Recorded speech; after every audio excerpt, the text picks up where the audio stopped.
반갑습니다. 기도하고 세계 선교 동향 강의하도록 하겠습니다. 하나님, 사마리아 선교학교를 통하여서 열방을 향한 하나님의 마음을 깨닫고 또 군산 성곽교를 향한 주님의 뜻이 무엇인지 발견할 수 있는 은혜 허락하여 주셔서 감사합니다. 코로나19에도 주님을 향한 열정이 선교학교를 통하여 멈추지 않고 계속해서 힘차게 달려가게 하여 주시오니 감사합니다. 특별히 화면의 앞에 앉았습니다.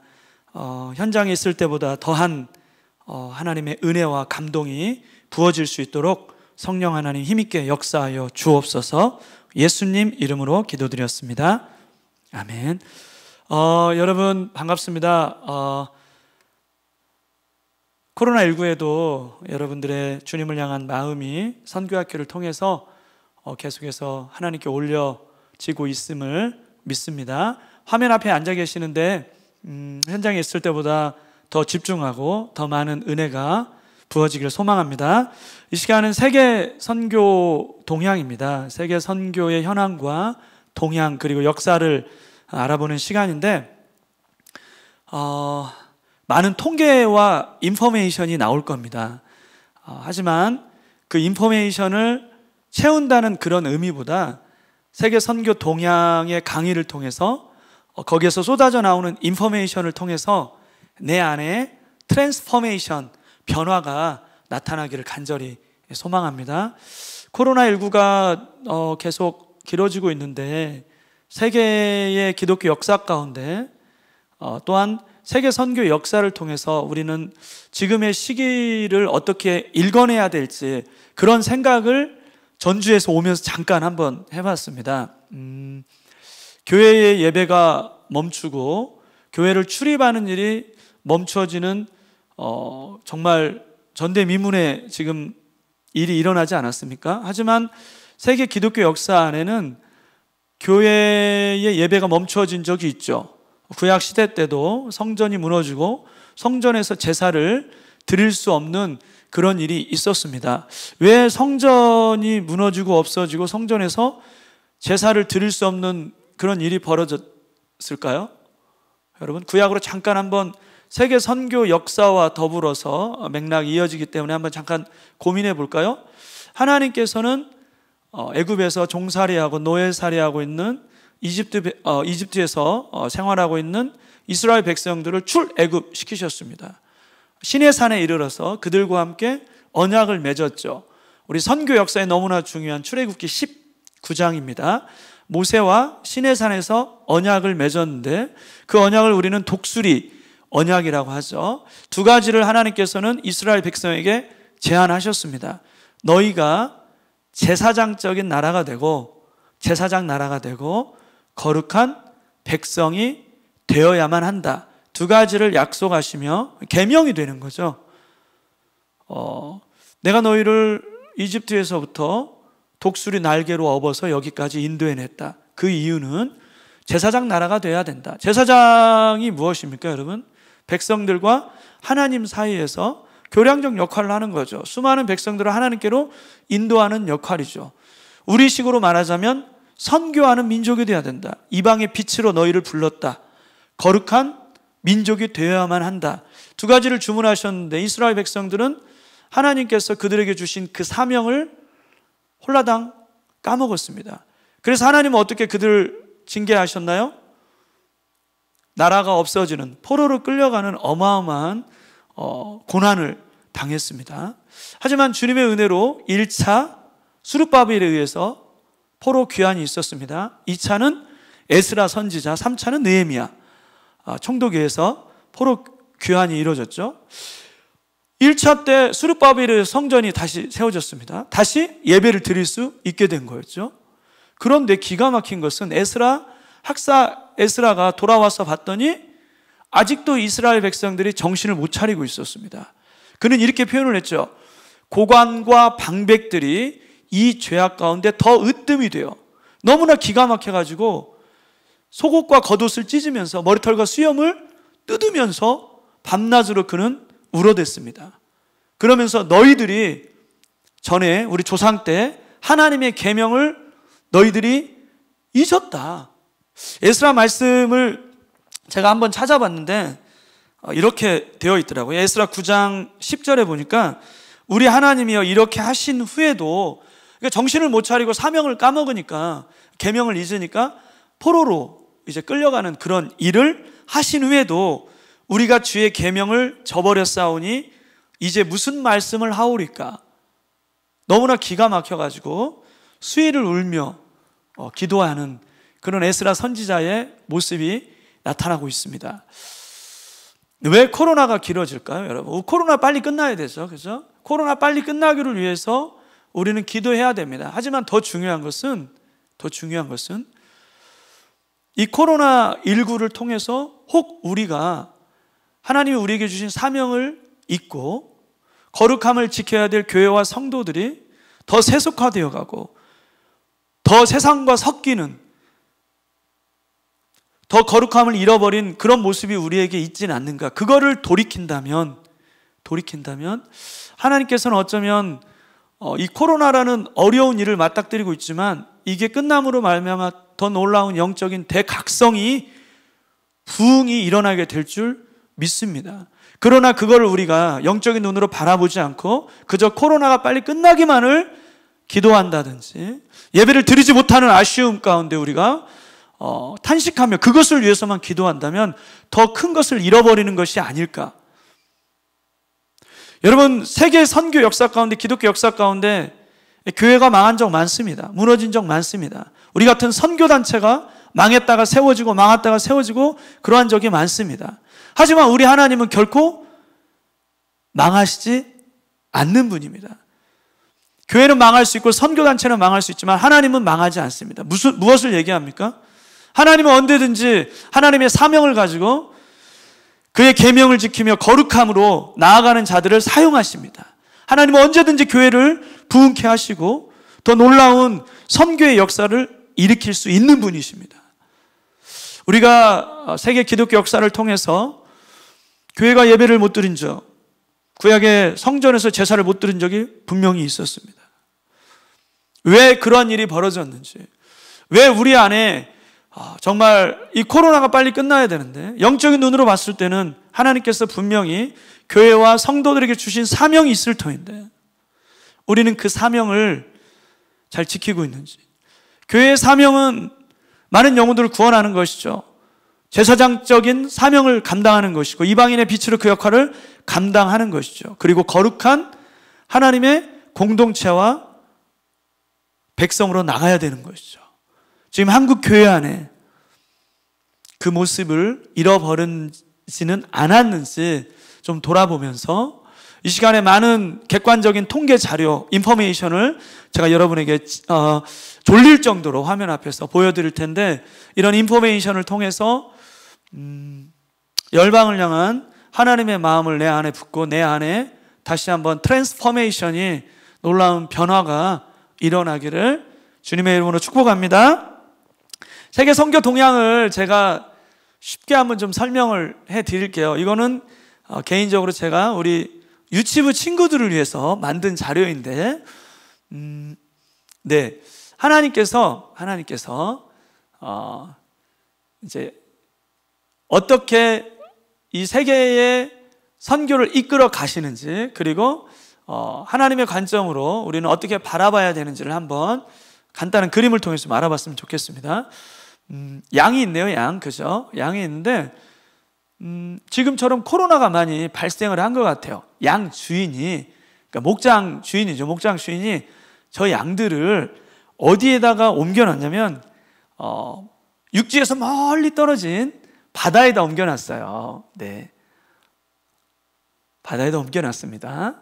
갑자기 이렇게 화면이 여기 보면은 숫자랑 다 나왔는데 저는 이렇게 의도하지 않았는데 여기 이제 애니메이션 효과가 다 사라지고 이렇게 갑자기 다 나왔는데 어쨌든 네. 육지에서 멀리 떨어진 섬에다가 양들을 이렇게 방목을 했어요. 왜요? 전염병에 걸릴까봐. 전염병도 없고 공기도 맑은 너무너무나 정말 아름다운 섬에다가 양들을 풀어놨죠. 양들을 풀어놓으면서 그 주인이 양들에게 이렇게 얘기를 했어요. 양들아, 마음껏 생활해. 즐겁게. 단 너희들이 약속을 지켜야 할 것이 있어. 그건 뭐냐면 바닷가에 가면 돌들이 있는데 그 돌들에게 너희들이 몸을 이렇게 부비부비 하면 안 돼. 알았지? 그 약속 하나만 잘 지키고 마음껏 풀도 뜯어먹고 이 깨끗한 환경에서 마음껏 생활하렴 하고 약속을 했어요. 양들이 그 약속을 잘 지키면 좋은데 삐딱한 양 한 마리가 그거 하지 말라는데 바닷가에 있는 돌에 가가지고 왜 이걸 하지 말라고 했을까? 몸을 한번 부비부비 하고 싶다 갖고 부비부비를 했더니 어떤 일이 벌어졌냐면 불이 난 거예요. 불이. 그래가지고 큰일 났습니다. 지금 그림 보이시죠? 네. 섬에 이제 불이 났어요. 안타까운 거는 도망할 곳이 없다라고 하는 거예요. 여러분, 저 섬에 있는 양들은 어떻게 될까요? 탈출구가 없는데 다 죽게 되겠죠. 다 죽게 되겠죠. 목장 주인은 너무나 마음이 아팠어요. 이 녀석들 내가 그거 하지 말랬는데 결코 했구나. 양들이 이제 다 죽게 됐잖아요. 그 양들을 너무나 사랑했는데. 그런데 이 목장 주인은 양들을 너무나 사랑했기 때문에 섬에서부터 육지에 이르는, 여기 보이시죠? 육지에 이르는 다리를 놔준 거예요. 그 비용이 어마어마하게 많이 들었어요. 왜냐하면 이 섬이 육지로부터 수백 킬로 떨어졌거든요. 어마어마한 비용임에도 불구하고 섬에서부터 육지에 이르는 다리를 놔준 거예요. 자, 양들은 살 수 있게 되었나요? 죽게 되었나요? 친구들, 네, 대답했네요. 그래요. 살 수 있게 됐죠. 살 수 있는 방법이 생겼어요. 그 방법은 뭐예요? 그래요. 다리를 통해서 나가면 돼요.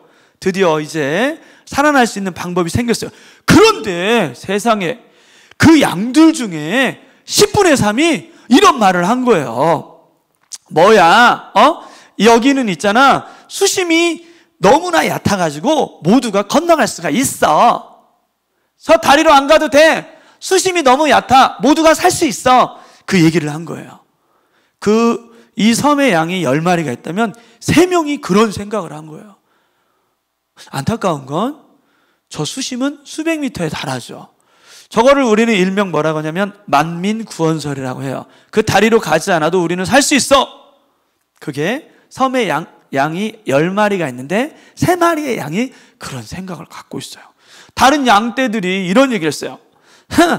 무슨 소리야? 여기는 아마도 섬이 아니어서 다른 곳으로 탈출할 수 있을 거야. 다른 방법이 있을 거야. 다리로 안 가도 돼. 다른 탈출구가 있어. 요거를 혹시 들어봤나요, 우리 친구들? 다원주의라고 해요. 다원주의.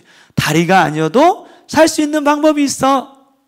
그렇다라고 한다면 여기에서 퀴즈. 여기에서 말하는 저 다리는 무엇을 의미할까요? 그렇죠. 예수 그리스도죠. 예수 그리스도. 그럼 목장 주인은 누굴까요? 하나님이시죠. 하나님. 네. 어마어마한 비용을 대가를 치르고 구원할 수 있는, 살 수 있는 방법을 마련해 줬는데 수많은 사람들이 꼭 다리로 가야 돼? 탈출구가 있어. 꼭 예수 그리스도를 믿어야만 해? 웃기지 마! 석가모니, 마호메트, 공자, 얼마나 많은 구원의 길이 있는데 그렇게 생각하고 있는 거죠. 또 다른 양떼의 무리들이 이렇게 대답했습니다. 힘센 양들은 스스로 빠져나갈 수 있어. 요거를 다른 말로 하면 자력 구원설이라고 하죠. 예를 들면은 힌두에서 고행을 통해서 구원을 받을 수 있다. 이러한 양 무리들이 있다라고 하는 거죠. 여러분, 안타까운 것은 저 다리를 통해서 빠져나간 양은 10마리 중에 3마리, 10마리 중에 4마리는 저 다리로 가야만 너네는 살 수 있어라는 말을 들었음에도 불구하고 거기로 빠져나가지 않은 양들이고 10마리 중에 3마리는 저 다리가 있어라는 말을 단 한 번도 듣지 않은 양들입니다. 느낌 오셨나요, 여러분? 이게 세계 선교의 동향인 것이죠. 자, 이제 제가 우리 고등부 친구들에게 만들었던 또 다른 자료를 한번 보여드리도록 하겠습니다. 여기 보시면 케이크 있죠. 한 번에 다 짜잔 나와버렸네요. 케이크 있어요. 군산 성공학교에 장로님께서 이번에 79위 생일 잔치를 맞으셨어요. 자녀가 몇 명이 왔냐면 손주들까지 저기에 숫자를 다 세어보면 일일이 100명이에요. 100명. 장로님이 굉장히 다복한 가정이시네요. 장로님 생일을 맞아서 이제 초대를 한 거예요. 자녀들, 손주들까지 다 생일 잔치에. 그런데 저 자리에 온 자녀들은 몇 명이냐면 33명이에요. 33명만 생일 잔치에 온 거예요. 그런데 33명 중에서도 33명이 누구라고요? 교회 다니는 자녀들이에요. 33명이 교회 다니는 자녀들이 장로님 생신이니까 이제 와가지고 예배도 드리고 생신 축하합니다. 축하 노래도 불러주고 했겠죠. 33명 중에서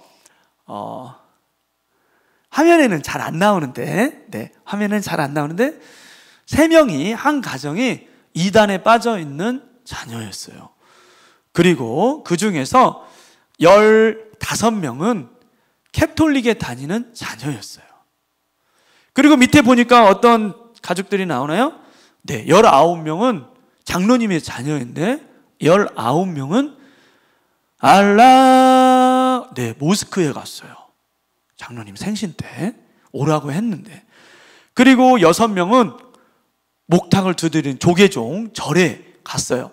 장로님의 마음이 어떨까를 한번 좀 헤아려 봅시다. 그리고 13명은 힌두 사찰에 갔어요. 아빠 생신인데. 그리고 24명은 나는 교회 안 나가는데 아빠 생일에 가고 싶지 않아. 이렇게 무종교인 자녀들이 있었습니다. 그리고 5명의 이 자녀들은 여러분 그 부두교라고 아나요? 부두교? 한국에는 무당 이런 게 있잖아요. 막 작두 타고 하는 무당. 네, 거기에 빠져 있는 자녀들이었습니다. 그런데 놀라운 거는 그 자녀들 중에 20명은 영양실조에 걸려 있었고 그 중에 1명은 빈사 상태였어요. 죽기 직전인 거죠 지금. 왜요? 먹을 것이 없어서. 지금 우리는 무엇을 생각해야 되냐면 이 자녀들의 아버지인 장로님의 마음을 그 생일 잔치 때 지금 한번 헤아려 보는 거죠. 왜 이런 자료를 준비했냐면 우리는 성탄절 때, 그죠?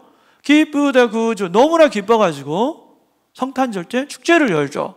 떡국도 먹고 떡도 나눠주고 귤도 나눠주고 1년 중에 정말 기쁘고 즐겁고 행복한 날이 성탄절 아닙니까? 그죠? 성탄절은 예수님의 생일날이죠. 그죠?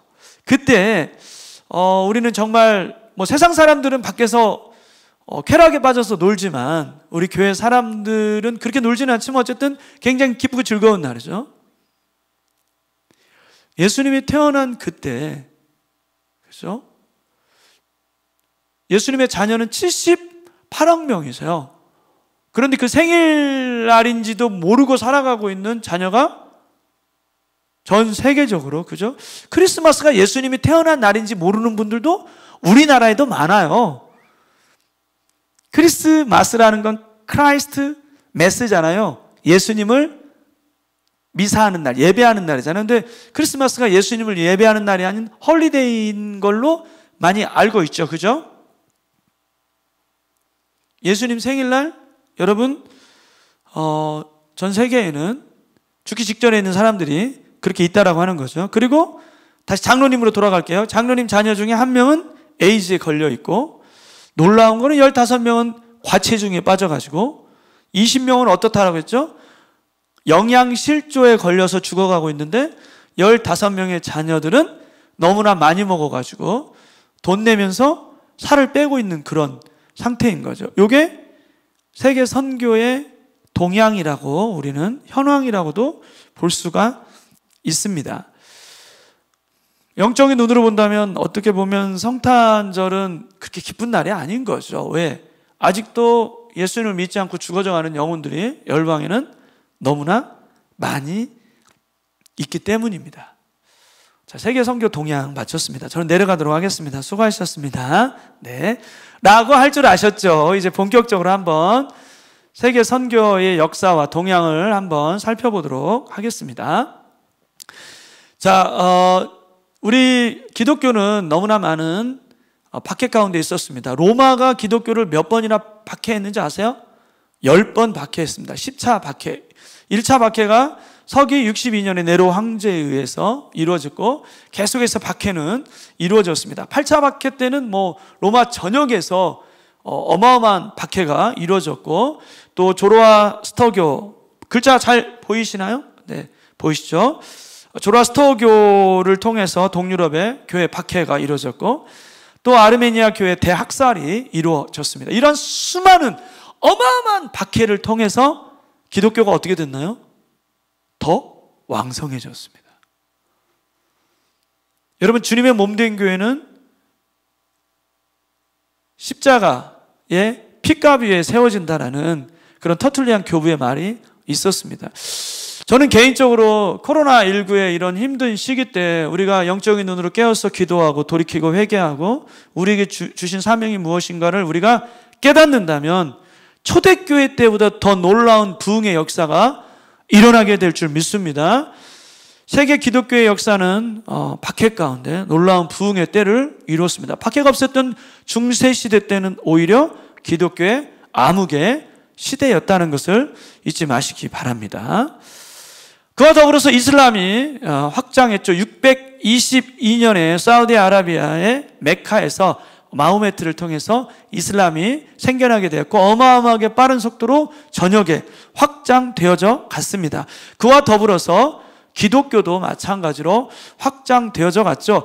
여러분, 14세기, 15세기 때는 항해술이 발달을 해서 전 세계의 미지의 대륙을 향해서 달려갔습니다. 그와 더불어서 천주교도 그들의 교세를 확장하기 위해서 뻗어나갔는데, 특별히 1592년에 어떤 일이 일어났죠?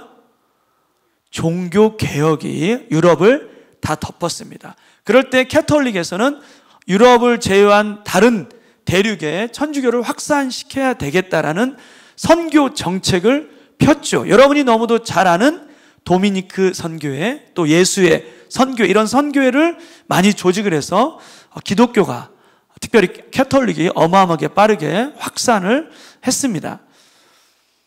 여러분, 1792년에 보면은 저 영국에서 윌리엄 캐리가 배를 타고 남아공을 통과해가지고 인도로 들어가게 됐죠. 거기까지 들어가는데 6개월이 걸렸습니다. 6개월. 영국에서 배를 타고 1792년에 개신교 선교의 아버지죠. 윌리엄 캐리가 들어가는데 6개월이 걸렸죠. 그때는 굉장히 물리적으로 공간을 이동하는데 시간이 많이 걸리지 않았습니까? 그죠? 지금은 영국에서 인도 가는데 반나절도 걸리지 않는 그런 때에 살고 있습니다. 개신교의 역사가, 사실은 개신교 선교의 역사는 200년밖에 되지 않았습니다. 200년밖에 되지 않았는데 16,000개의 종족 중에 10,000개 이상의 종족이 이미 복음화가 됐거든요. 그렇다라고 한다면 물리적으로 굉장히 짧은 시간 안에 전 세계를 이동할 수 있는 시대에 살고 있는 우리는 어떻게 보면은 우리 세대에 주님이 오실 수도 있다라는 확률 가운데 살고 있는 거죠. 지금 약 6,900개의 미전도 종족이 남아있는데 우리가 비행기를 타고 가든 인터넷으로 복음을 전하든 방송으로 복음을 전하든 굉장히 빨리 복음이 전해질 수 있는 시대에 살고 있다라고 하는 것이죠. 여러분, 군산에서 서울 가는데 얼마나 걸리죠?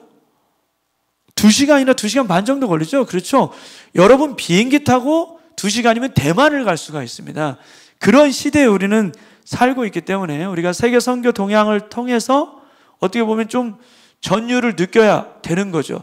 주님 오실 날이 얼마 남지 않았다. 왜? 주님은 이 천국 복음이 모든 민족에게 증언되기 위하여 전파되는 그제야 끝이 오리라. 천국 복음이 증언되면 그제야 끝이 오기 때문에 이제 남아있는 미전도 종족이 그리 많이 있지 않고, 그죠? 미전도 종족을 향해 물리적으로 다가갈 수 있는 시간이 굉장히 짧은 그런 시대에 살고 있다라는 것을 염두에 두시면 좋겠고, 나중에 강의에서는 말씀드리겠지만 우리가 이제는 가지 않아도 그곳에서 수많은 복음을 듣지 못한 영혼도 우리나라에 들어오고 있다라고 하는 사실이죠. 그런 시대에 우리는 살고 있습니다. 자, 우리 계속해서 보면은 이제 1900년부터 1975년 기독교의 현황은 유럽에서 자유주의 신학이 태동됨으로 말미암아 유럽 기독교가 쇠퇴하기 시작했습니다. 하지만 남미의 복음주의는 어마어마하게 빠른 속도로 성장하고 있죠.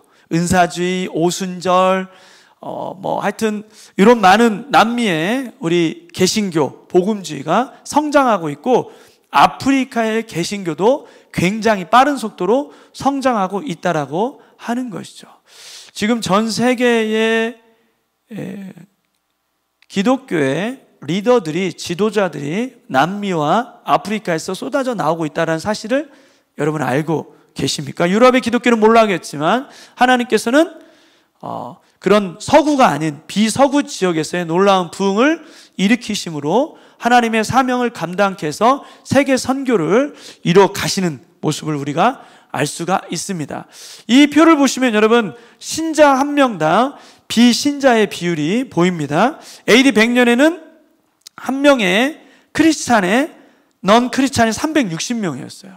전 세계를 복음화하려면 한 명의 크리스찬이 360명을 전도해야 되는 그런 상황이었습니다. 1000년으로 올라갔더니 이제 220명, 그 다음에 1500년 갔더니 69명, 27명, 21명, 11명, 7명, 이제 크리스찬 한 명에 넌 크리스찬 3명, 한 명의 크리스찬이 3명의 넌 크리스찬을 전도하면 지구에 모든 크리스찬만 있게 되는 것이죠. 그러니까 인구가 증가했지만 그와 더불어서 크리스찬의 인구도 같이 증가했다라는 것을 알 수가 있게 되는 것이죠. 이해가 되시나요? 그렇죠. 전 지구의 30%가 크리스찬이라고 하는 것이죠. 그러면서 여러분 1800년대 이후에 개신교의 선교 현황을 한번 보면 제 거 PPT에 이렇게 쫙 지금 애니메이션으로 올라가고 있는데 한 번에 다 나와버렸네요. 설명을 해줘야 되는데 표에 보면은 1500년도에는 거의 없죠, 개신교에. 쭉 가면서 1790년대 윌리엄 캐리가 선교사로 나가면서 개신교 선교사 숫자가 증가하고 있는 모습을 볼 수가 있습니다. 지금 2000년대 보니까 10만 명이 넘는 선교사가, 전 세계 선교사가 열방에 나가서 사역을 하고 있는 거죠. 전 세계 선교사 숫자는 18만여 명으로 지금 집계되고 있습니다. 아까도 말씀드렸던 것처럼 윌리엄 캐리가 1790년에 영국에서 인도로 선교사로 갈 때 이제 선교 숫자가 없지 않았습니까? 그죠? 물론 이제 독일에서 모라비안 교도라고 해가지고 수백 명이 선교의 사역을 감당하긴 했지만 비공식적인 숫자인 거죠. 공식적으로는 1790년대 선교사들이 이제 파송되어져 나갔습니다. 1790년부터 지금까지는 얼마가 흘렀나요? 210년? 220년이 흘렀죠. 220년 동안 배를 타고 인도에서 영국 가는데 6개월이 걸리는 그런 시대에도 불구하고 만 종족이 복음화가 됐는데, 그죠? 남아있는 6,000개의 미전도 종족이 복음화 될 수 있는 그런 기간은 굉장히, 우리는 알 수 없지만 굉장히 짧아졌다라고 우리는 예측할 수가 있는 거죠. 특별히 지금 같은 경우에는 나중에도 설명하지만 풀뿌리화가 너무나 많이 되어가지고 지역 교회들이 선교에 동참하고, 특별히 우리 사마리아 선교회도 선교학교를 열고 끝나게 되면 단기 선교를 나가지 않습니까? 이렇게 어마어마한 지역 교회들이 선교에 동참함으로 말미암아 선교의 동원이 이루어지고 선교에 참여함으로 그 복음화의 가속도는 훨씬 더 빠르게 진행되고 있다라고 하는 것입니다. 자, 이제 윌리엄 캐리를 이어서 우리 근대 선교의 3시대를 한번 보도록 하겠습니다. 첫 번째 시대는 해안 선교 시대라고 합니다. 자, 한번 따라해 볼까요? 어떤 시대요? 해안 선교 시대. 지금 따라하라고 했는데 고개만 끄덕인 분이 계세요. 따라해야 되죠. 그죠? 이거 다 영상 보고 3시대, 근대 선교의 3시대 적으세요. 이거 숙제 나갈지도 모릅니다. 해안 선교 시대입니다. 윌리엄 캐리가 인도에서, 왜 해안 선교 시대일까요? 내륙 안으로 들어가게 되면 굉장히 안전에 문제가 되기 때문에 해안가에서 머물면서 복음을 전한 거죠. 세란포라는 지역에 윌리엄 캐리가 대학교를 세웠습니다. 그리고 이분이 학교만 126개를 세웠어요. 어마어마하게 많은 미전도 종족이 있다는 것을 알고 40개의 언어로 성경 번역하는 일도 했습니다. 하지만 이때 당시에는 질병에 대해서 굉장히 취약했죠. 첫 번째 아내가 우울증이 와서 하나님 품에 안겼습니다. 다시 재혼을 했는데 두 번째 아내도 질병으로 그만 하나님의 품에 안겼습니다. 첫째 아들이 질병으로 하나님의 품에 안겼습니다. 둘째 자녀 딸도 하나님의 품에 안겼습니다. 많은 언어에 대한 고충과 질병과 여러 가지 많은 어려움이 있었지만 윌리엄 캐리는 하나님을 향하여 위대한 일을 기대하고 시도하다라는 그런 구호를 외치면서 인도 선교에 어마어마한 공헌을 하게 되었던 거죠. 여러분, 인도에 지금 미전도 종족이 몇 개나 되는지 아십니까? 이따가도 설명하겠지만 2200여 개나 됩니다. 전 세계 미전도 종족이 몇 개 남았다고요? 6900개.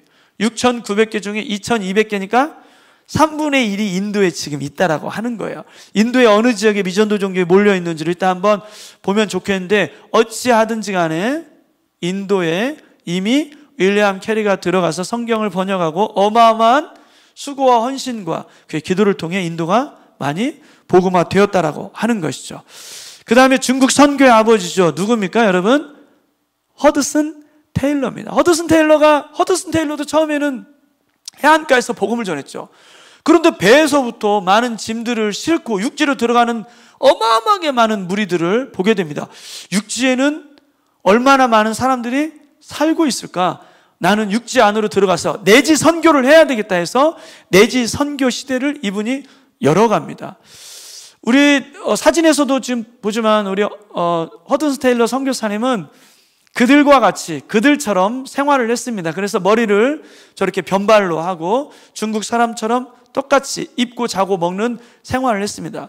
영국 정부에서 우리 대영 제국의 품위를 손상시켰다. 신사의 나라 아닙니까? 그죠? 옷차림이 뭐고 머리 그 스타일이 그게 뭡니까? 해가지고 영국에 있는 선교단체에 압력을 가해가지고 선교비를 다 끊었어요. 하지만 허드슨 테일러는 선교비가 오지 않아도 하나님께서 채워주실 것이다. 믿음 선교를 주창하면서 믿음으로 계속해서 선교 사역을 해나갔죠. 놀라운 것은 이분이 이 중국 땅에 수백 명의 선교사들을 동원해서 영국에 있는 많은 분들을 데리고 갔어요. 데려갔는데 의화단이라는 사건이 중국에서 일어났습니다. 그랬을 때 자기가 데려갔던 58명의 동료 선교사님들과 그분들의 21명의 자녀들이 무참히 살해를 당합니다. 허드슨 테일러 앞에서. 얼마나 힘들었을까요? 저 같으면 아마 보따리를 싸가지고 영국으로 돌아왔을 것 같아요. 왜냐하면 지금 선교비가 끊겼거든요.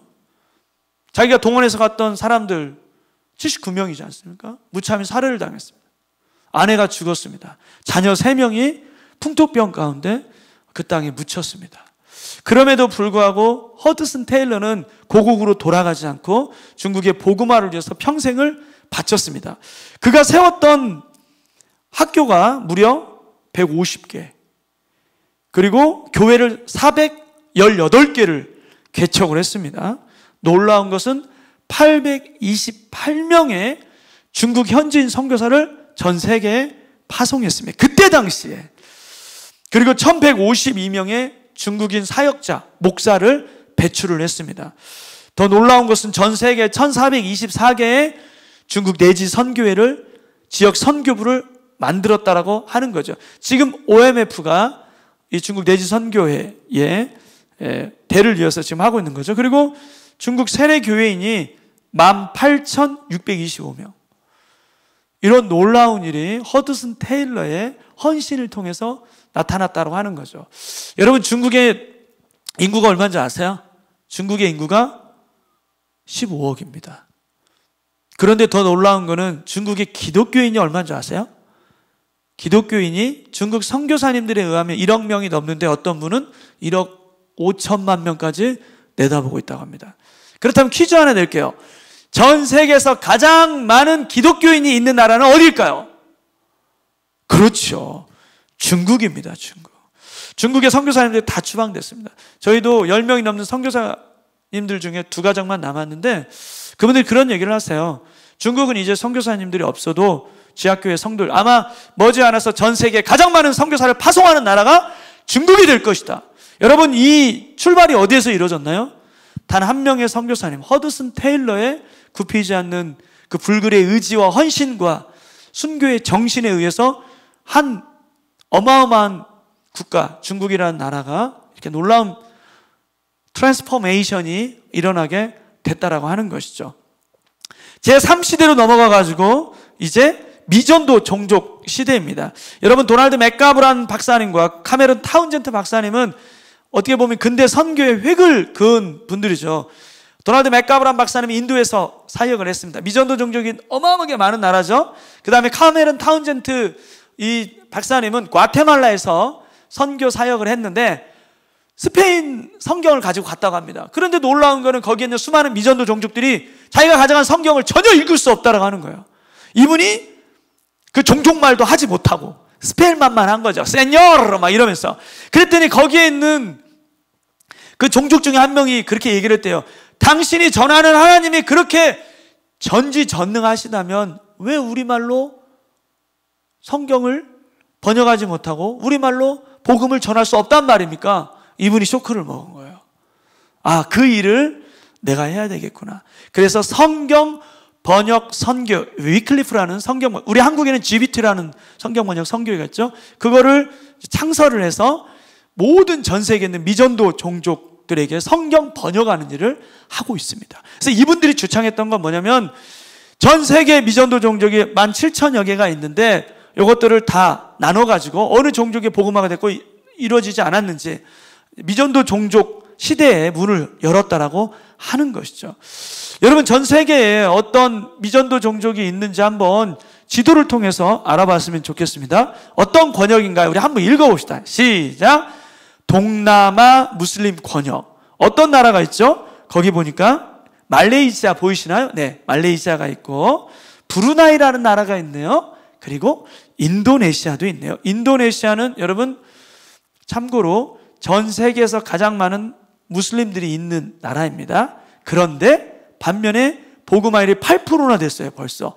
그래서 전 세계 선교사를 파송하는 놀라운 일도 지금 인도네시아에서 나타나고 있다라고 하는 것이죠. 그러니까 인도네시아라는 나라를 보면 안 되고 인도네시아에 복음화가 되어 있는 종족이 있고 아직도 강성 이슬람이 있는 종족이 있는 것이죠. 그래서 인도네시아로 간다고 한다면 인도네시아에 어떤 종족으로 들어가냐, 그게 중요한 것이죠. 말레이시아는 지금도 굉장히 복음을 전하기 쉽지 않은 국가입니다. 다음 어떤 권역이죠? 한번 읽어봅시다. 시작. 서남아 무슬림 권역. 제가 왜 이 전 세계 무슬림 지도지를 보여주냐면 특별히 여러분들이 전 세계를 위해서 기도할 때 그리고 이제 앞으로 뭐 단기 선교도 갈 때 이런 지역으로 좀 전략을 세워서 기도하고 나가면 더 빨리 복음화가 이루어지지 않을까 이런 생각을 해 보았습니다.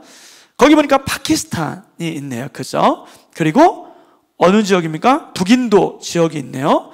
방글라데시 지역이 있습니다. 여러분은 글자가 너무 작아서 이제 안 보이시겠지만, 네. 수치는 넘어가도록 하겠습니다. 네. 또 이것까지 하면 여러분 너무 복잡하니까. 어쨌든 파키스탄과 북인도에 저기 보면 오리사라는 지역이 있어요. 오리사라는 지역은 굉장히 교회가 불타고 복음을 전하기 쉽지 않은 그런 지역이죠. 그래서 북인도 지역은 제 지도에 KWM에서 나온 지도에는 복음화가 얼마큼 이루어졌는지 통계가 나오지 않았습니다. 방글라데시도 복음화가 시급한 그런 지역이죠. 다음 한번 읽어볼까요? 시작. 중국 내지 개척 권역.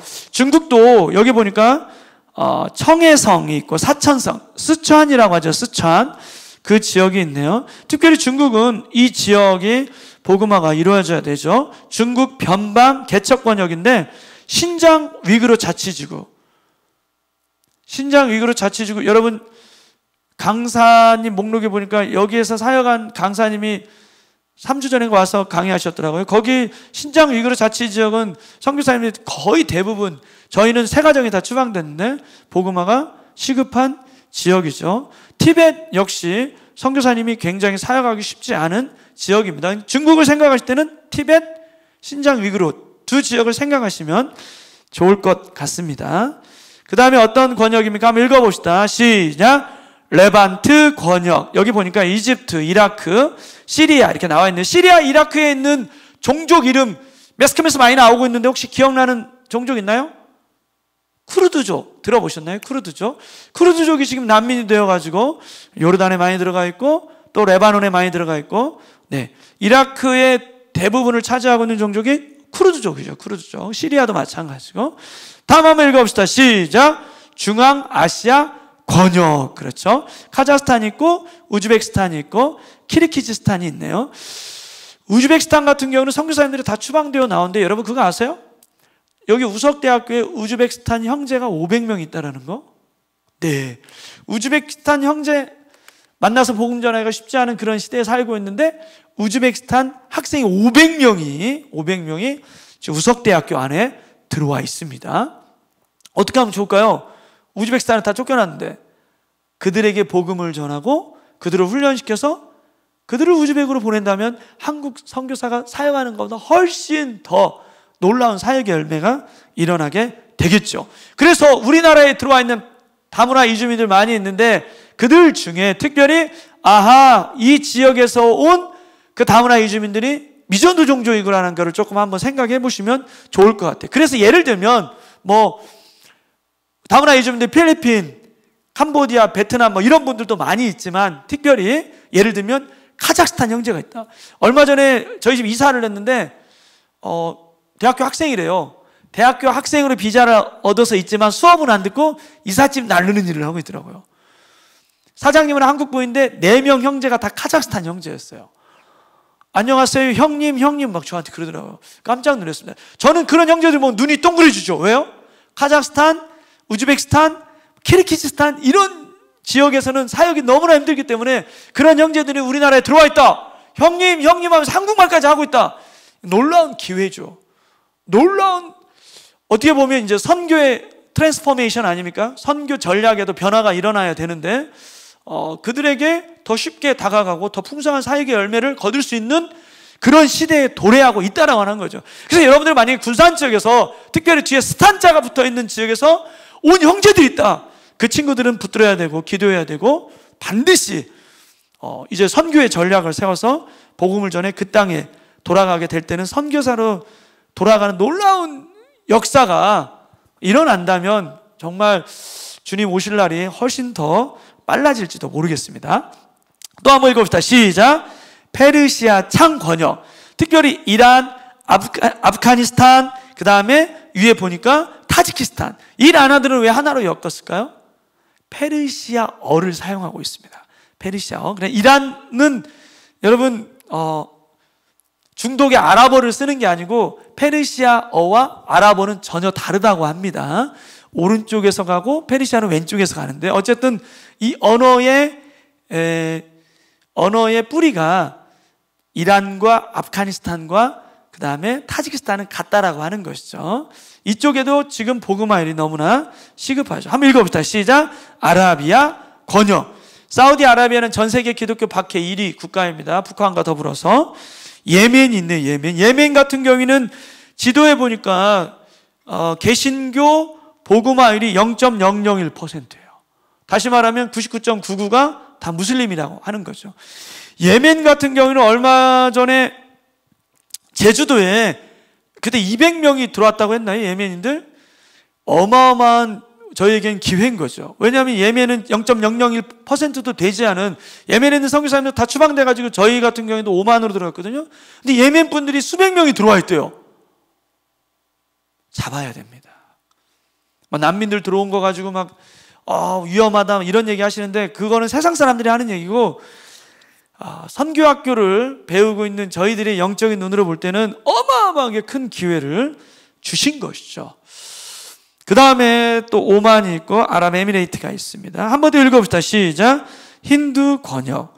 힌두의 대표적인 나라는 인도죠. 인도도 특별히 남부 지역 같은 경우에는 여러분 복음화가 80%까지 이루어진 지역이 있다는 거 아세요? 그래서 인도가 남부 지역에 있는 사역자들이 다른 지역으로 파송되어져 가고 있습니다. 그래서 전 세계의 선교 1위가 미국이고 2위가 대한민국이잖아요. 3위가 영국인데 1위가 미국이고 2위가 중국이고 3위가 인도라고 그렇게 통계를 내는 분도 있어요. 왜 그러냐면은 인도에 있는 사역자들이 다른 지역으로 가잖아요. 그러면 거기는 종족이 다르거든요. 한 국가 안에 있지만. 그래서 이거 선교사로 봐야 된다. 그래가지고 통계에 넣었더니 제3위 선교 강국이 되고, 그런데 이제 일반적으로 볼 때는 한 나라 안에서 파송이 되어서 이동하는 거는 선교사 숫자에 넣지 않기 때문에, 근데 그게 문화가 다르다면, 언어가 다르다면 선교 숫자에 포함하는 것이 맞다라고 저는 생각을 합니다. 네팔도 힌두 국가죠. 자, 네팔이 보이네요. 한번 읽어볼까요? 시작. 카스피 연안 국가 어떤 나라가 있나요? 그루지아, 다게스탄, 아제르바이잔, 그 다음에 투르크메니스탄, 이런 나라들. 북아프리카 마그레브 권역이네요.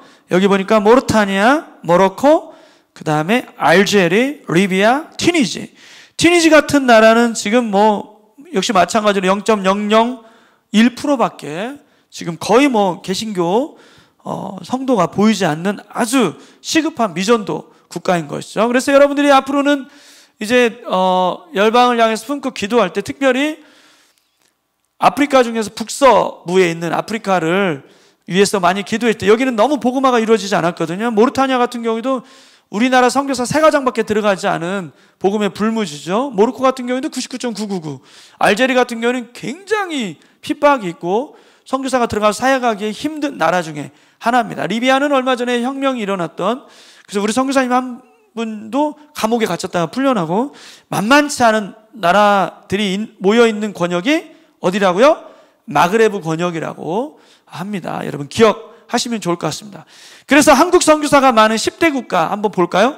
1위는 어디입니까? 중국이죠. 중국은 3,100명의 선교사가 들어가 있는데, 이거는 공식이고 비공식적으로 5,000명이 들어갔는데 대부분 지금 추방제 나왔죠. 자, 미국입니다. 미국 1,600명.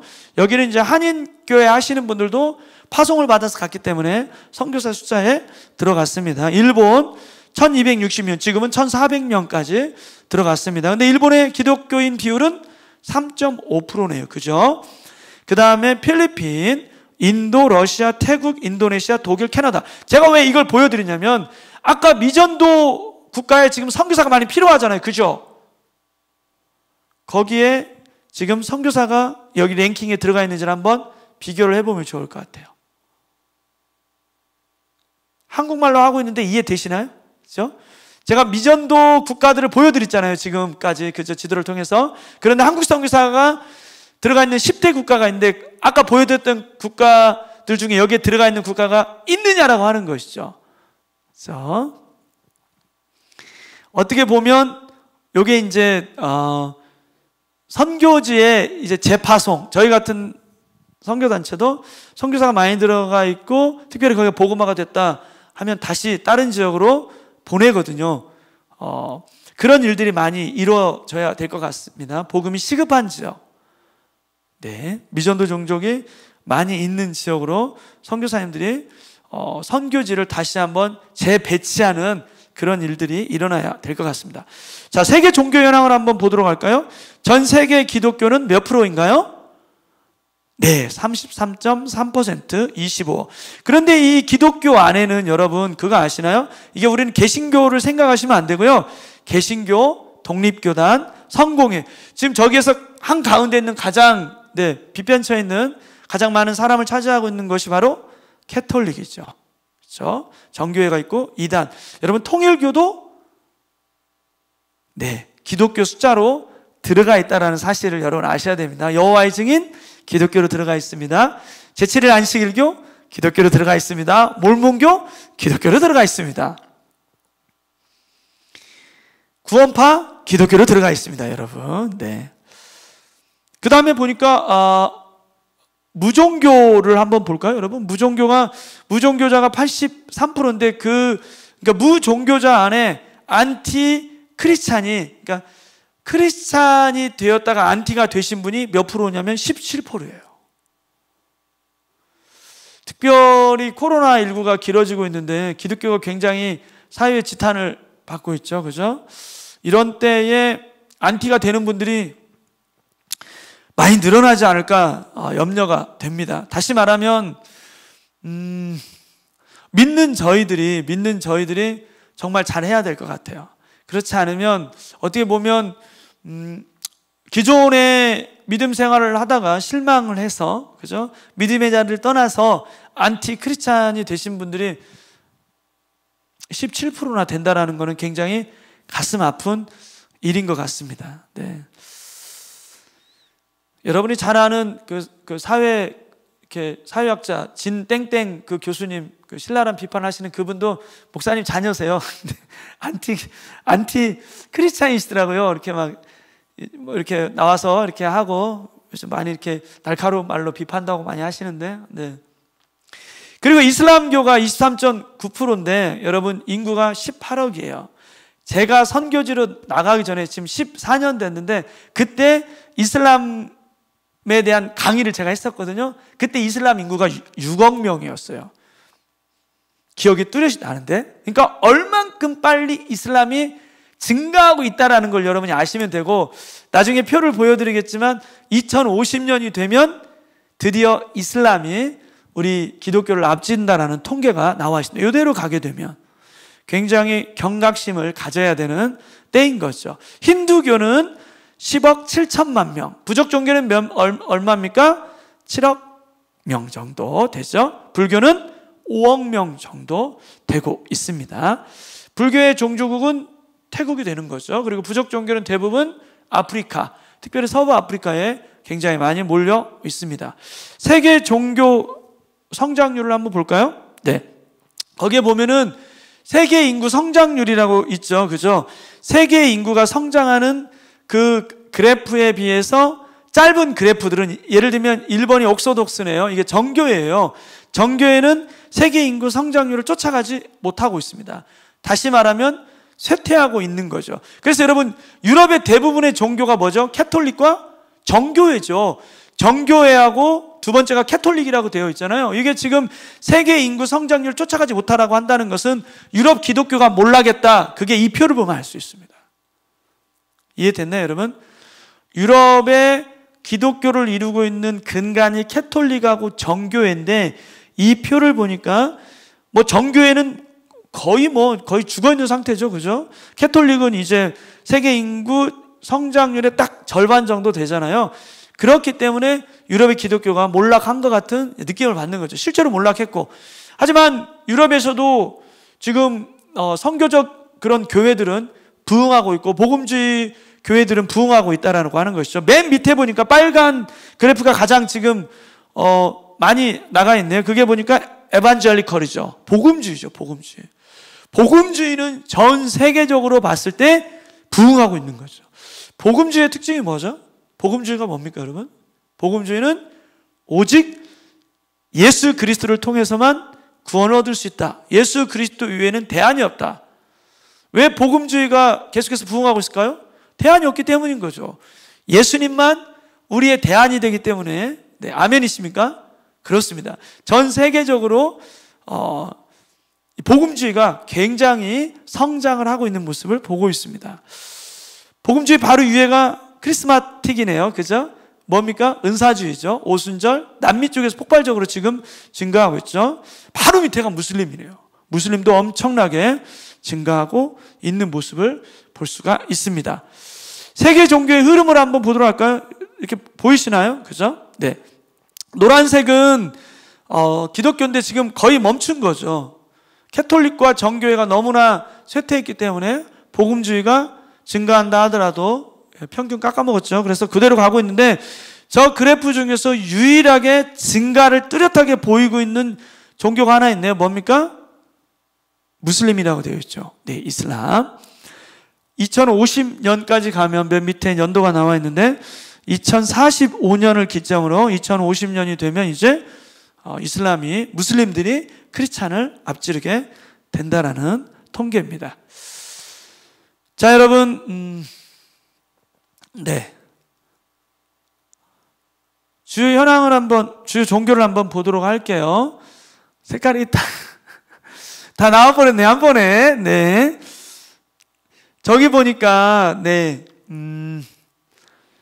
녹색으로 칠해진 거, 녹색으로 잘 보이시죠? 네, 녹색은 어떤 종교인가요?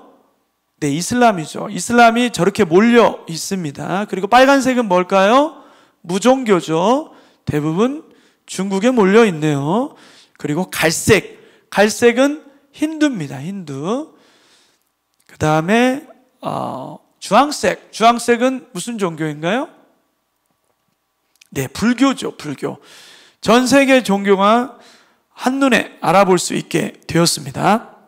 그리고 서부아프리카 쪽에 아주 작은 점으로 표시되어 있는데 그게 이제 부족 종교죠. 부족 종교. 어디에 어떤 종교가 대부분 몰려 있죠. 저렇게 몰려 있죠. 그래서 위도 10도에서 40도까지 세계의 모든 미전도 종족이 몰려 있다 해가지고 이것을 영어로 1040 window라고 하고 있습니다. 여러분 한눈에 다 보이시죠? 위도 10도에서 40도까지 모든 미전도 종족이 몰려 있는 것을. 그래서 이 도표를 보면은 이슬람 국가가 전 세계 몇 개입니까? 50개가 되는 거죠. 그죠?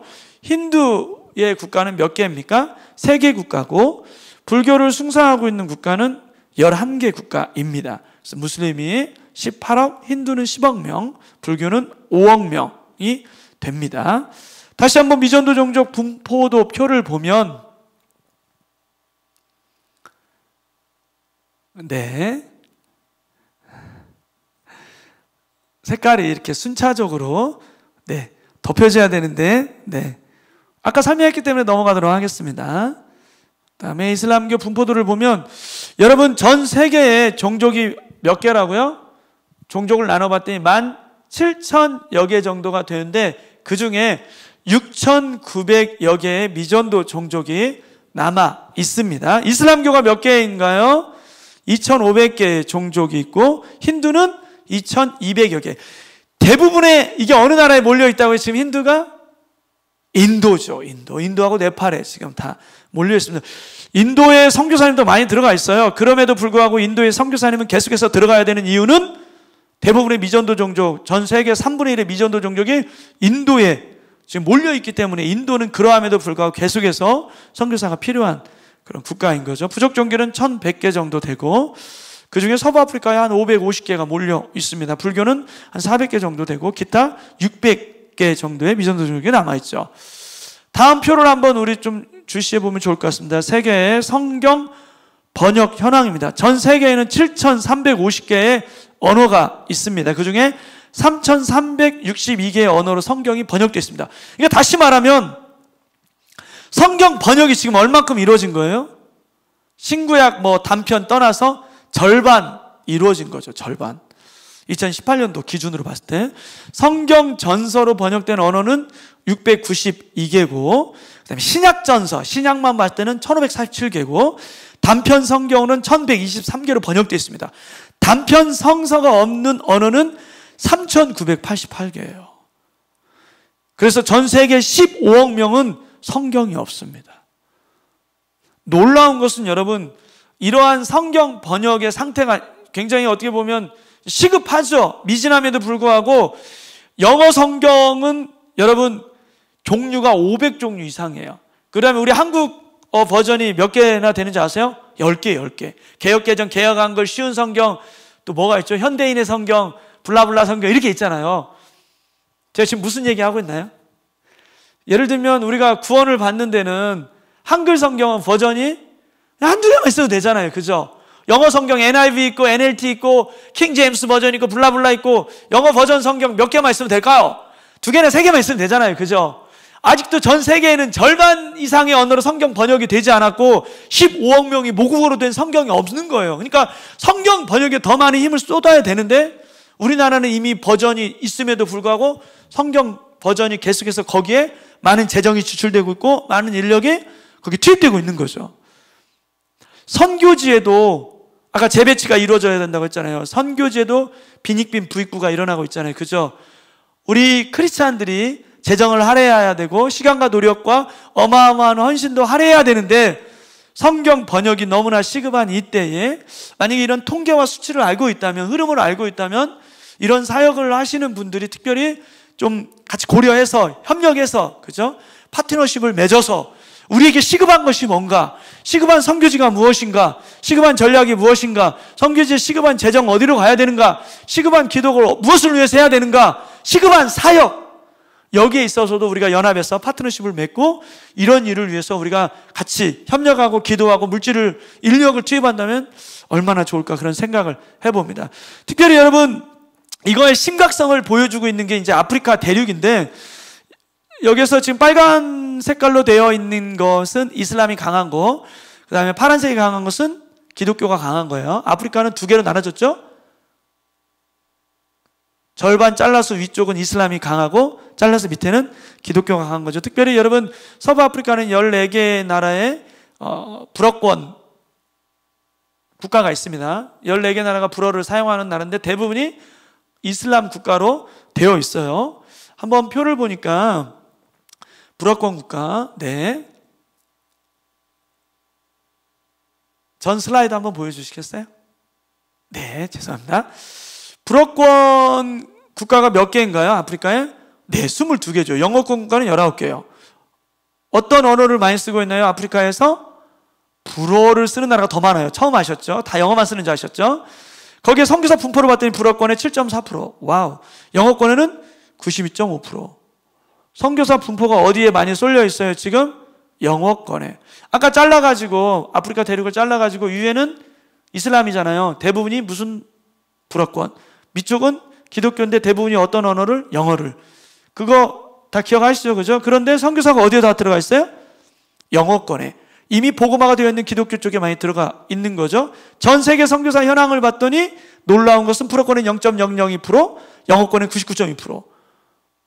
치중되어 있죠. 그죠? 그죠? 시급한 지역으로 가야 되는데, 네. 그 다음에 한국 선교사 총 28,000여 명 중에 200여 명, 즉 0.75%, 단 1%도 되지 않는 숫자들이 불어권에 있고 나머지 99%는 네, 기독교로 들어갔다고 하는 것이죠. 그래서 선교비의 단 1%만이 미전도 종족을 위해서 사용되고 있고 선교사의 8%만이 미전도 종족에서 사용하고 있다고 하는 것이죠. 여러분, 우리 대한민국 선교사님들의 숫자예요.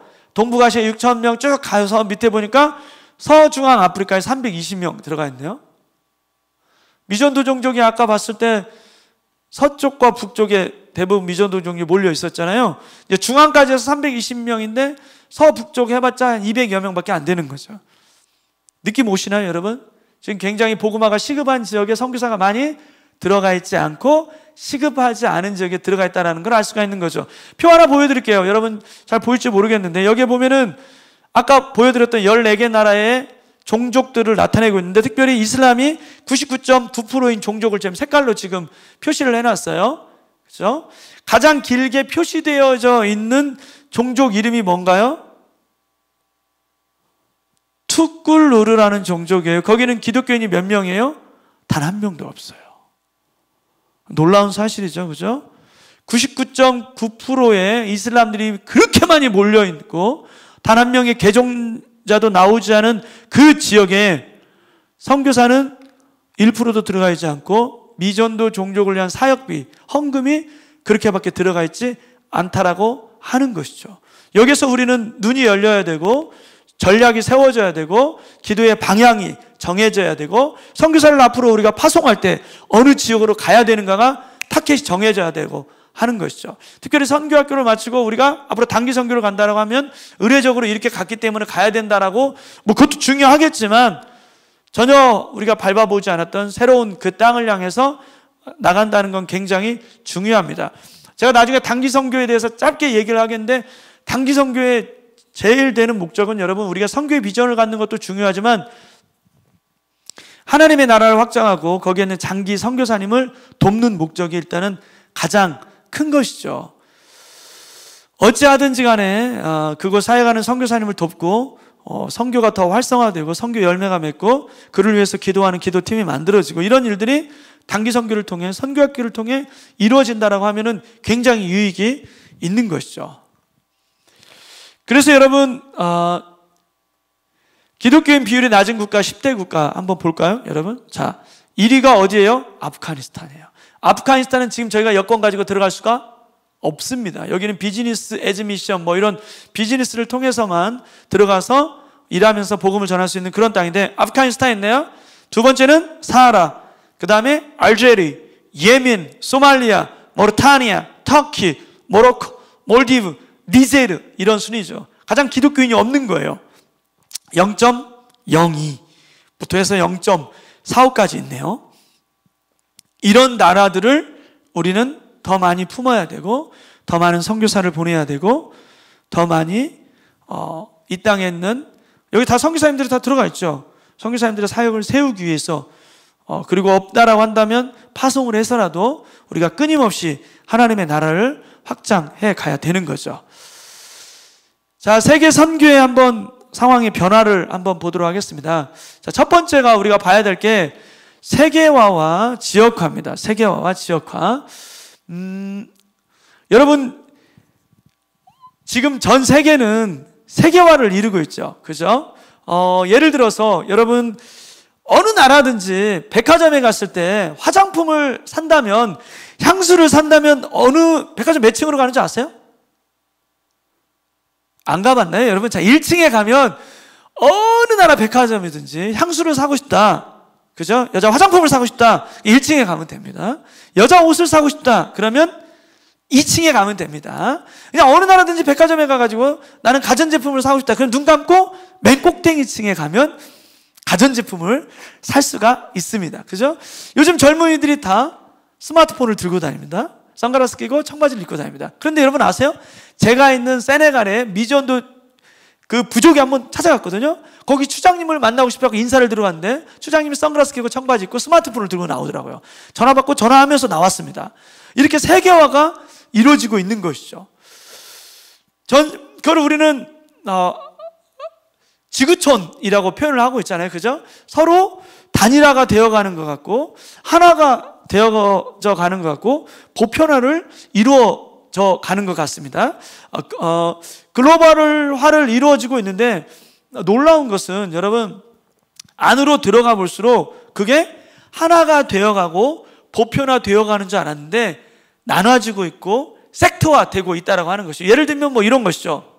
여러분 5, 60살 드신 분들이 저희 세대를 보면서 예전에는 세대 차이 많이 느낀다 이런 얘기를 했거든요. 근데 요즘은 안 그래. 요즘은 대학교 2학년이 대학교 1학년 보면서 세대 차이 많이 느끼네 이런 얘기를 합니다. 초등학교 1학년이 유치원생 보면서 세대 차이 느끼네 이런 얘기를 서스럼없이 합니다. 시간이 점점점 흐를수록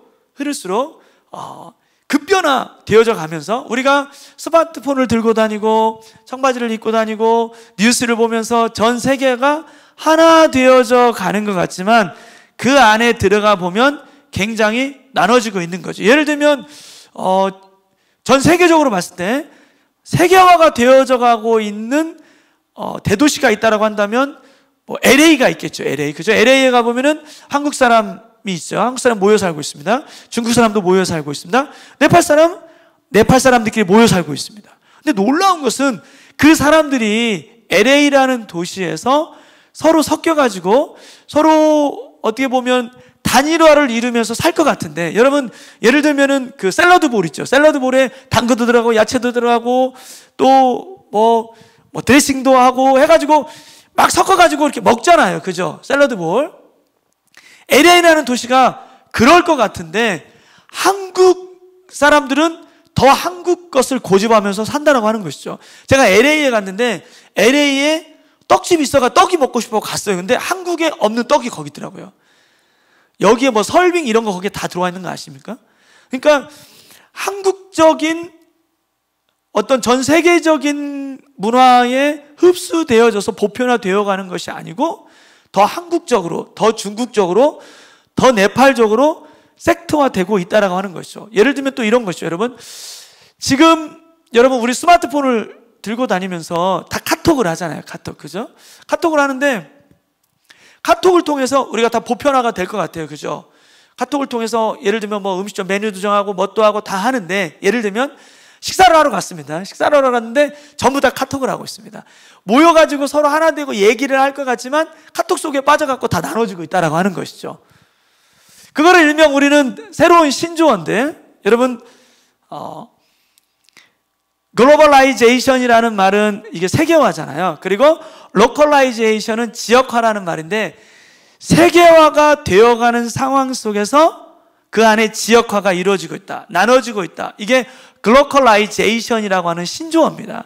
그래서 우리가 어떤 나라에 들어갈 때, 특별히 아프리카라는 어떤 부족에 들어갈 때는 뭐 나뭇잎에다가 창 들고 그렇게 살 것 같은데 이미 세계화가 이루어졌거든요. 그래서 그들에게 다가갈 때는 그냥 보편적으로 세계화로 하면 될 것 같다 이럴 것 같지만 더 깊이 들어갈수록 그건 착각이라는 거죠. 그래서 우리는 세계화를 통해 all knowing, 다 아는 것 같지만 사실은 but not knowing, 알지 못한다라고 하는 것이죠. 예를 들면 뭐 우리가 IS 많이 들어봤죠, 그죠? IS를 스마트폰을 통해서 IS에 대한 정보를 다 찾아낼 수 있습니다. 그들이 뭐 어디에서 테러를 일으키고 다 알 수 있는데 들어가 보면 IS에 대해서 우리는 전혀 모른다라고 하는 것이죠. 여러분, IS를 미국 CIA가 개입해서 만들었다는 거 알고 계세요? IS에 우리 한국의 젊은이들도 거기에 많이 참가하고 있다는 걸 여러분 알고 계십니까? 그러니까 우리는 세계화를 통해서, 그리고 정보를 통해서 전 세계를 아는 것 같지만, 특별히 선교학교를 통해서 우리가 선교를 아는 것 같지만 but not knowing, 우리는 전혀 모른다라고 하는 것이죠. 우리가 그래서 지금 이 시대에 필요한 것은, 글로벌 시대에는 정보의 홍수, 정보 싸움이라고 하잖아요, 그죠? 정보를 많이 얻는 것, 선교학교를 통해서 이런 강의를 통해서 정보를 많이 얻는 것 굉장히 중요합니다. 하지만 정보는 이미 다 널려 있죠. 인포메이션이 중요한 게 아니고 인포메이션을 통해서 처음에 말했던 것처럼 트랜스포메이션이 훨씬 더 중요하다고 하는 것이죠. 선교학교에서는 우리가 인포메이션을 얻으려고 하는 것이 아니고 이런 강의를 통해서 우리는 트랜스포메이션이 되어야 한다라고 하는 것입니다. 그것이 바로 글로컬라이제이션에서 말하는 핵심이 되는 것이죠. 두 번째로 볼 거는 여러분, 우리가 풀뿌리 현상입니다. 풀뿌리 현상은 지역교회의 선교 참여죠. 여러분, 예전에는 선교학교를 누가 참여를 했냐면 선교사로 나갈 사람들이 참여했습니다. 선교 집회에 누가 참여했냐면 선교사에 관심이 있고 헌신된 사람들이 선교 집회에 참여를 했어요. 그래서 선교 한국이나 이런 선교 전주 이런 선교 집회에 아무나 참석하지 않았습니다. 지금은 어떻습니까, 여러분? 미셔널 처치 이런 거를 주장하면서 모든 사람들이 선교에 다 참여할 수 있도록 그런 운동을 벌이고 있는 거죠. 그래서 한국에서도 예전에는 단기 선교 한 20년 전만 해도 특별한 교회들만 단기 선교를 나갔습니다. 그런데 지금은 여름방학이 되고 특별히 어떤 시즌이 되면 정말 많은 교회들이 선교학교를 열고 선교 집회를 열고 단기 선교를 통해서 전 세계로 많이 나가는 것 같습니다. 얼마 전에 통계를 보니까 여름에 단기 선교를 떠나는 교회가 5,000개 교회가 넘는다는 통계를 받았습니다. 다시 말하면 풀뿌리 현상인 거죠. 풀뿌리 현상. 너무나 많은 교회들이 선교에 참여하고 있고 특별히 지역교회들이 선교학교를 열고 단기 선교를 나간다는 것은 너무나 감사한 일인 거죠. 그래서 모든 사람들이 선교에 참여하고 동원될 수 있도록 하는 것은 굉장히 중요한 일인 것 같습니다. 여러분, 세계 선교사 파송연합을 보면 미국이 1위잖아요. 한 5만 명 정도 되고 그 다음에 2위가 남한인데 우리 한국인데 2만 8천 명 정도 되거든요. 3위가 영국이에요. 영국은 5천 명 뚝 떨어져 있죠. 그죠? 어떤 차이가 있는지 아세요? 미국하고 우리나라는 풀뿌리가 너무나 잘 되어 있습니다. 지역 교회들이 선교학교를 열고 단기 선교를 많이 보내요. 그러다 보니까 선교 헌신하는 사람들이 더 늘어나게 되는 거고 선교사님들이 거기에 대해서 재정적으로 물질적으로 많은 서포트를 받게 되는 거죠. 단기 선교의 활성화, 지역교회의 선교의 동원, 선교학교의 활성화 이런 것들을 통해서 이게 단기 선교로 연결되게 되는 거고 선교 강국으로 연결되게 된다라고 하는 것이죠. 이것도 전략입니다, 여러분. 전략이고 하나님의 어떻게 보면 은혜인 거죠. 그런데 여러분이 아셔야 될 것이 하나가 있습니다. 여러분, 모든 교회들, 모든 사람들을 선교에 참여하는 것은 중요한데 아무나가 선교에 참여해서는 안 된다라고 하는 것이죠. 이게 무슨 말일까요, 여러분? 얼마 전에 제가 선교사 파송 예배 한번 참석을 했어요. 선교사 파송 예배 가면 흔히 뭐 한복을 입고 꽃을 가슴에 달고 뭐 정장을 하고 선교사로 나갈 분들이 단상에 올라와가지고 무릎 꿇고 이렇게 뭐 안수 기도도 하고 그렇게 파송하지 않습니까? 근데 사람들이 보이지 않는 거예요. 선교 어떤 분이 파송되어지나 오늘 되게 궁금했는데 한참 뒤에 봤더니 자 이제 파송하실 분들을 앞으로 모시겠습니다 했더니 우리 중학생들이 한 20명이 몰려오더라고요. 파송식을 해주더라고요. 저는 좋았어요. 왜냐하면 저도 해마다 저희 고등학생들 한 20명을 뭐 작년에도 세네갈 데려가고 요르단 데려가고 이렇게 선교여행을 늘 데려가거든요. 파송식을 해요. 너무 좋았는데 어디로 가나 봤더니 미국 동부에 아이비리그 그 하버드대를 비롯한 그런 대학 탐방이었더라고요. 그러니까 중학생, 고등학생들이 선교를 가는데 그 주제가 뭐였냐면 미국에 있는 유명한 대학교 방문이었습니다. 그게 이제 단기 선교라는 이름으로 교회의 재정이 지출되어져서 가는 거죠. 좀 마음이 조금 씁쓸했습니다. 진정한 단기 선교의 목적에 따라서 단기 선교라는 것은 단기 선교를 통해서 그곳에서 사역하시는 선교사님들의 사역을 세워주고 선교사님들을 돕고 선교를 더 잘할 수 있도록 서포트해주는, 두 번째로 의의가 있다라고 한다면 선교의 비전을 갖는 거죠. 그런 일을 통해서, 그죠?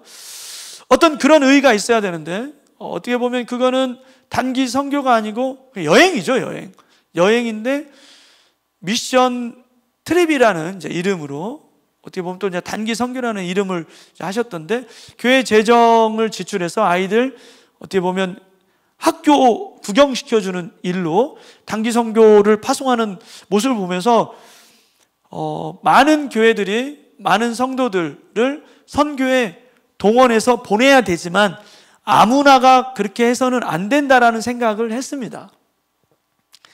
여러분, 선교가 뭘까요? 선교는 어떻게 보면 이제 타문화에 가는 거잖아요. 타문화. 남의 집에 가는 거라고 생각을 합니다. 남의 집에 갈 때 우리는 어떻게 해야 될까요? 예의를 지켜야 되죠. 그 집에 갔는데 그 집에서 신발을 벗는다라고 한다면 물론 뭐 서구는 들어갈 때 신발을 신고 들어가잖아요. 근데 그 집에 신발을 벗어야 된다 그러면 신발 신고 들어가면 어떻게 되죠? 무례한 거죠. 그 집에서 그 문화에 따라줘야 되는 거죠. 그죠? 그 집 사람들이 손으로 밥을 먹는다. 그렇다라고 한다면 저도 깨끗이 손을 씻고 숟가락을 내려놓고 손으로 밥을 먹어주는 거. 그게 굉장히 중요한 거죠. 그래서 선교는 왜 가야 되는지 그 목적이 뚜렷해야 되고 거기보다 더 중요한 거는 예의를 차리고 그 문화에 맞게 들어가 주는 거. 그게 굉장히 중요한 거죠. 그런데 예를 들면 단기 선교를 갔는데 거기에 대한 전혀 교육이 없이 예를 들면 얼마 전에 단기팀이 갔는데 다른 나라의 그 절 앞에서 막 기타 치고 막 통성기도 하고 그렇게 하면서 매스컴에 한번 나오고 거기에 있는 선교사님들이 추방됐다는 소식을 들었습니다. 그죠? 여러분, 만약에 우리 군산 성광교회가 주일날 예배를 드리는데 종회정에 승려 200명이 와가지고 밖에서 막 목탁을 두드리면서 아메메타 막 이렇게 한다라면 여러분 기분이 어떠실까요? 기가 막히죠, 그죠? 굉장히 무례한 승려분들이잖아요. 우리가 단기 선교 때 거기에 대해서 제대로 훈련을 받지 않고 교육을 받지 않고 예의를 지키지 않고 그 땅에 가가지고 마음대로 막 통성기도하고 남의 절 앞에 가가지고 기타 치고 막 뛰면서 찬양하고 기도한다고 한다라면 굉장히 무례한 행동을 하게 되는 거죠. 단기 선교의 효과에 어떻게 보면 역효과가 나게 되는 거죠. 그래서 중요한 건 뭐냐면 지금 우리나라에 풀뿌리 현상이 일어나고 있습니다. 지역교회들이 선교에 참여하고 있습니다. 이건 놀라운 은혜고 축복이고 장기 선교사들을 서포트하고 전 세계 선교의 위대한 일을 감당할 수 있는 역할을 지역교회들이 하고 있는 거고 우리 풀뿌리들이 하고 있는 것인데 거기에 훈련을 받지 않고 선교라는 것을 도구화해가지고 그죠? 주일학교도 지금은 단기 선교 보내고 있지 않습니까? 주일학교 학생들을 위한 선교 공과를 지금 저희가 만들어내고 있고, 선교 학교를 주일학교 학생들에게 하고 있거든요.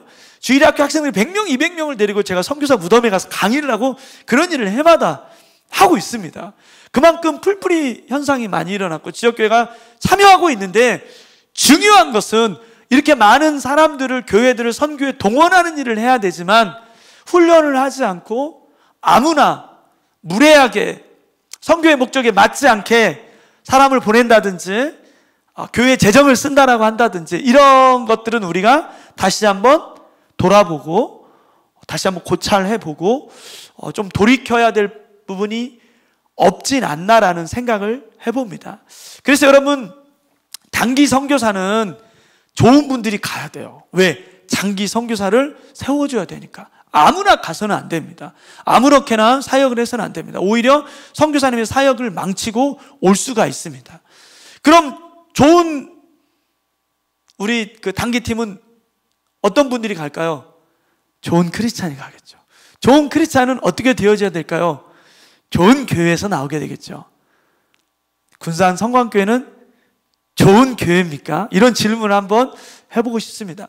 해마다 우리가 사마리아 선교회를 통해서 선교학교를 열고 팀을 파송을 하는데, 한 번 정도는 우리가 정말 단기 선교의 목적에 맞게 그렇게 팀을 꾸려서 보내고 좋은 팀을 보내고 있고 그렇게 재정을 지출하고 있는지를 한 번 정도는 돌아보면 좋을 것 같다라고 하는 것이죠. 왜요?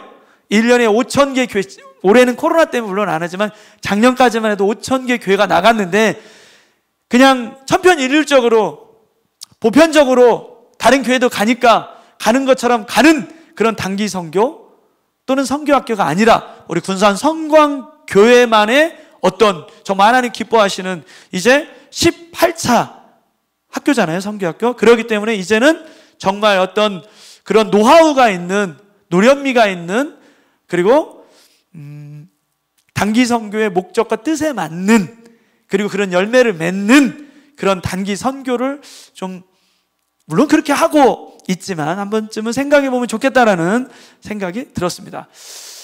그리고 우리가 생각해 봐야 될 것은 디아스포라 현상입니다. 디아스포라 현상. 이게 이제 비거주 이주민 사역이라고도 하는데, 여러분 이 각 대륙의 인구 변화를 보면은 1900년대에는 인구 변화가 거의 없었죠. 그죠? 그러면서 이제 시간의 흐름에 따라서 대륙별로 인구들이 많이 이동을 하고 있습니다. 여러분 그거 아십니까? 유럽 대륙에는 전 세계의 12%만 살고 있고 대부분의 인구가 아시아와 아프리카에 몰려 살고 있다는 것을 여러분 알고 계십니까? 그 아프리카와 아시아에 있는 많은 그 인구가 대이동을 하고 있습니다. 여러분 우리나라에 들어와 있는 다문화 이주민 숫자가 공식적으로 얼마인 줄 아세요? 네, 좋습니다. 250만 명입니다. 공식적으로 250만 명이고, 여러분 우리 인구가 5천만 명이라고 한다면 250만 명이면 몇 프로예요? 5%예요. 그래서 우리는 이제는 한민족이라고 하지 않습니다. 유엔에서 권고를 받았죠. 우리는 다문화 국가라고 해야 된다고 권고를 받았습니다. 한민족 국가라는 말을 쓰면 안 됩니다. 비공식적으로 3만 명이 넘어갔습니다, 여러분. 그래서 지금은, 예전에는 선교하면 가라, 보내라 이런 말을 썼잖아요. Go or send 이런 말을 썼는데, 지금은 가라, 보내라, 웰컴해라 라는 말이 추가가 됐습니다. 그래서 집 앞에서의 선교라는, 앨리스 푸웅이라는 이제 박사님이 그런 말을 했는데, 집 앞에서의 선교, 집 앞에서 추수할 때가 되었다라고 하는 거죠. 군산도 마찬가지로 군산 성광교회 앞에만 나가면 여기 대학교에도 많은 유학생들이 있죠. 그죠?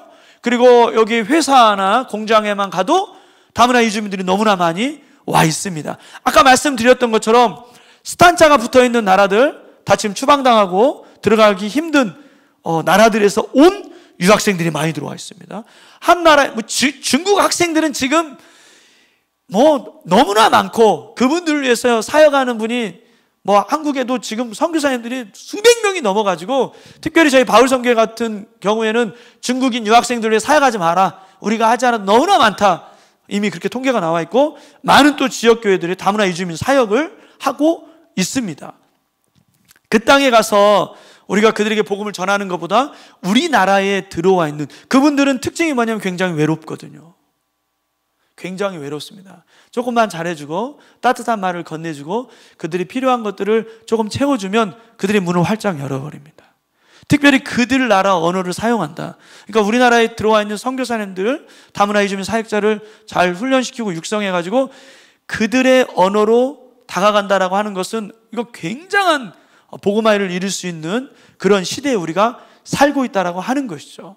그래서 예를 들면 집 앞에서의 추수도 가능하고 또 뭐 부탄이라는 나라가 있어요. 여러분 들어보셨나요? 부탄이라는 나라는 선교하기에 너무나 힘든 나라거든요. LA에 부탄 사람들이 2만 명이 살고 있다고 합니다. 체첸이라는 나라는 들어보셨어요, 여러분? 소련에서 독립한 체첸이라는 나라는 우리 한국 선교사님 2가정밖에 없대요.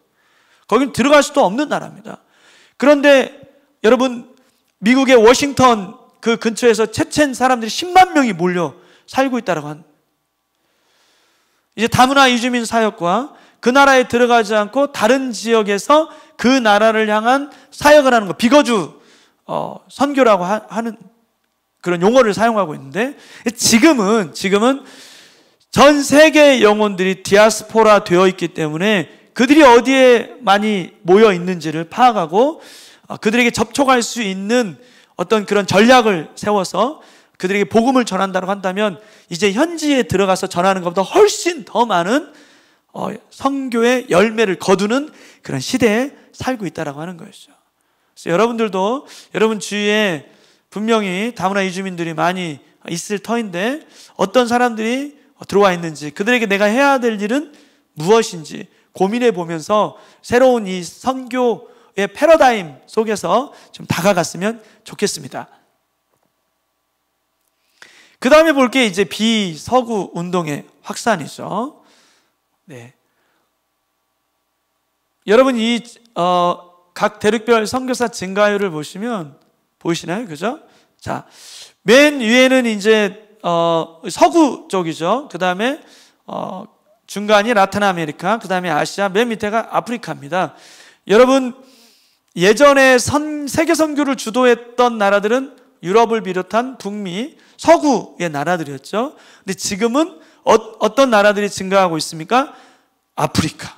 아프리카는 이제 특별히 서북부 말고 다른 지역들 같은 경우에는 아프리카는 선교사를 보내는 대륙이 아니죠.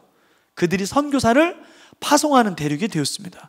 브라질, 필리핀, 여러분 필리핀은 한 10년 전만 하더라도 우리나라 선교사가 1000명 이상이 들어가 있어요. 그거 아시나요? 필리핀이 전 세계의 선교사를 많이 보내는 10대 강국 안에 들어가 있습니다. 인도네시아에 아까 말씀드렸듯이 이슬람 숫자가 전 세계에서 가장 많지만 복음화가 8%가 됐기 때문에 선교사를 보내는 나라가 인도네시아입니다. 퀴즈 하나 낼게요. 이거 어려운 문제인데 전 세계의 국가들 중에 기독교 비율로 기독교 인구당 선교사를 많이 파송한 나라가 어느 나라일까요? 인구 대비, 기독교 인구 대비 기독교 인구 비율당 선교사를 가장 많이 보낸 나라가 어디일까요? 1번 미국, 2번 한국, 3번 중국, 4번 인도, 5번 몽골. 맞춰보세요. 네, 몽골입니다. 몽골. 놀라운 사실 아시나요? 그만큼 몽골에는 기독교인이 이제 없다라는 뜻도 되겠지만 기독교 인구 비율당 파송 숫자라고 하니까요. 그죠? 여러분 기독교 인구가 많이 있으면 파송 많이 하나요? 돈 많이 있는 분이 헌금 많이 내나요? 안 그렇습니다. 결코 그렇지 않습니다. 이 얘기는 뭐냐면 몽골도 선교사를 보냅니다. 인도네시아도 선교사를 보내요. 말레이시아도 선교사를 보내고 있어요. 아프리카 이 많은 나라들이 선교사를 보내고 라틴 아메리카에 있는 브라질을 비롯한 수많은 나라들이 선교사를 보내고 있습니다. 지금은 그런 시대에 우리가 살고 있다라고 하는 것이죠. 우리 대한민국이 전 세계 선교 2위의 선교 강국이지만 우리 대한민국뿐만이 아니라 전 세계 많은 나라들이 선교사를 파송하고 있다는, 어떻게 보면 이런 얘기를 들으면 막 전율이 저는 느껴져요. 전율이. 주님 오실 날이 얼마 남지 않았다. 코로나가 혹시 여러분 그렇게 연관 지을 필요는 없지만 주님이 오시는 어떤 전조 증상은 아닐까, 막 이런 생각도 한번 해봤습니다. 마지막에 이 양과 염소를 나누는 이 때에 누가 믿음을 보겠느냐. 코로나 때문에 주님이 오시는 건 아니죠. 주님은 어떻게 오신다고요? 미전도 종족이 복음이 증거돼야 끝이 오는 거죠. 그렇죠? 그렇지만 그 전조 증상은 뭐였어요? 지진과 처처의 지진과 전쟁이 일어나고 전염병이 일어나고 누가복음에 나오죠, 여러분. 마태복음에도 나오죠. 전염병도 거기 들어가 있습니다, 여러분. 돈을 사랑하고, 그죠?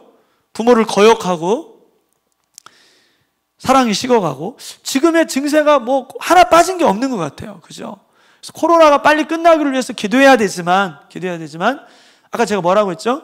우리가 돌이키고 회개해야 될 것들. 성전의 제사가 멈춰가지고 정신 차리고 포로 끌려가서 왔더니 아직도 정신을 못 차리고 섞여 있고 세상과 짝하며, 그래서 그 학사 에스라 뒤에 느헤미야도 그때까지도 3차 포로 귀환 때도 정신 못 차리고 있지 않았습니까? 그래서 나라가 이스라엘이라는 나라가 망해버렸죠. 없어져 버렸죠. 그죠? 우리가 어떻게 보면 이거를 경고의 메시지로 듣고 돌이켜야 될 기회의 때로 생각하면 좋지 않을까. 그죠? 지금까지 하나님은 대한민국에 수천 명의 선교사를 보내주셔서 복음화를 이루게 하셨고 우리에게 그 사명을 주셨고 세계에 수많은 선교사들을 보냈는데 여기까지 좋았습니다. 그죠? 한 5년 전부터 선교사의 파송 숫자가 서서히 꺾여가고 있습니다. 기독교의 인구가 꺾어가서 그렇다라고 핑계대기에는, 그죠? 이 땅의 교회들은 얼만큼 그 사명을 잘 생각하고 있고 거룩함을 유지하고 있는지를 한번 좀 돌아보면서, 어찌 했든지 간에 서구의 선교사는 이제 기독교의 몰락과 더불어서 증가가 줄어들고 있지만 비서구 나라에서 이렇게 많은 선교사를 파송하고 있다고 하는 것이죠. 그래서 여러분, 1907년에 크리스찬 가정을 떠올릴 때 우리는 흔히 서구에 있는 그런 가정을 떠올리는데, 지금의 크리스찬 가정을 떠올릴 때는 아프리카의 저런 가정을 떠올릴 수가 있습니다. 와, 6명 있네요. 뱃속에 아기까지 해가지고 7명이 예배드리러 가는 것이죠. 지금의 서구는 예배드리러 가는, 온 가족이 예배드리러 가는 모습을 찾아보기가 쉽지 않죠. 이렇게 변한 거죠. 그리고 또한 예전에 우리 종교 지도자를 떠올릴 때는 이런 화면을 볼 수가 있습니다. 첫 번째 누군 것 같아요? 마틴 루터죠. 그죠? 두 번째로는 존 칼빈입니다. 칼빈. 세 번째로는 아까 제가 보여드렸는데 누구예요? 허드슨 테일러죠. 네 번째는 윌리엄 캐리. 이분들은 과거에 지도자들이었죠. 영적인 지도자였고. 네. 근데 지금의 지도자들은 다, 이분들의 특징은 뭡니까? 다 서구죠. 서구. 유럽 사람들이죠.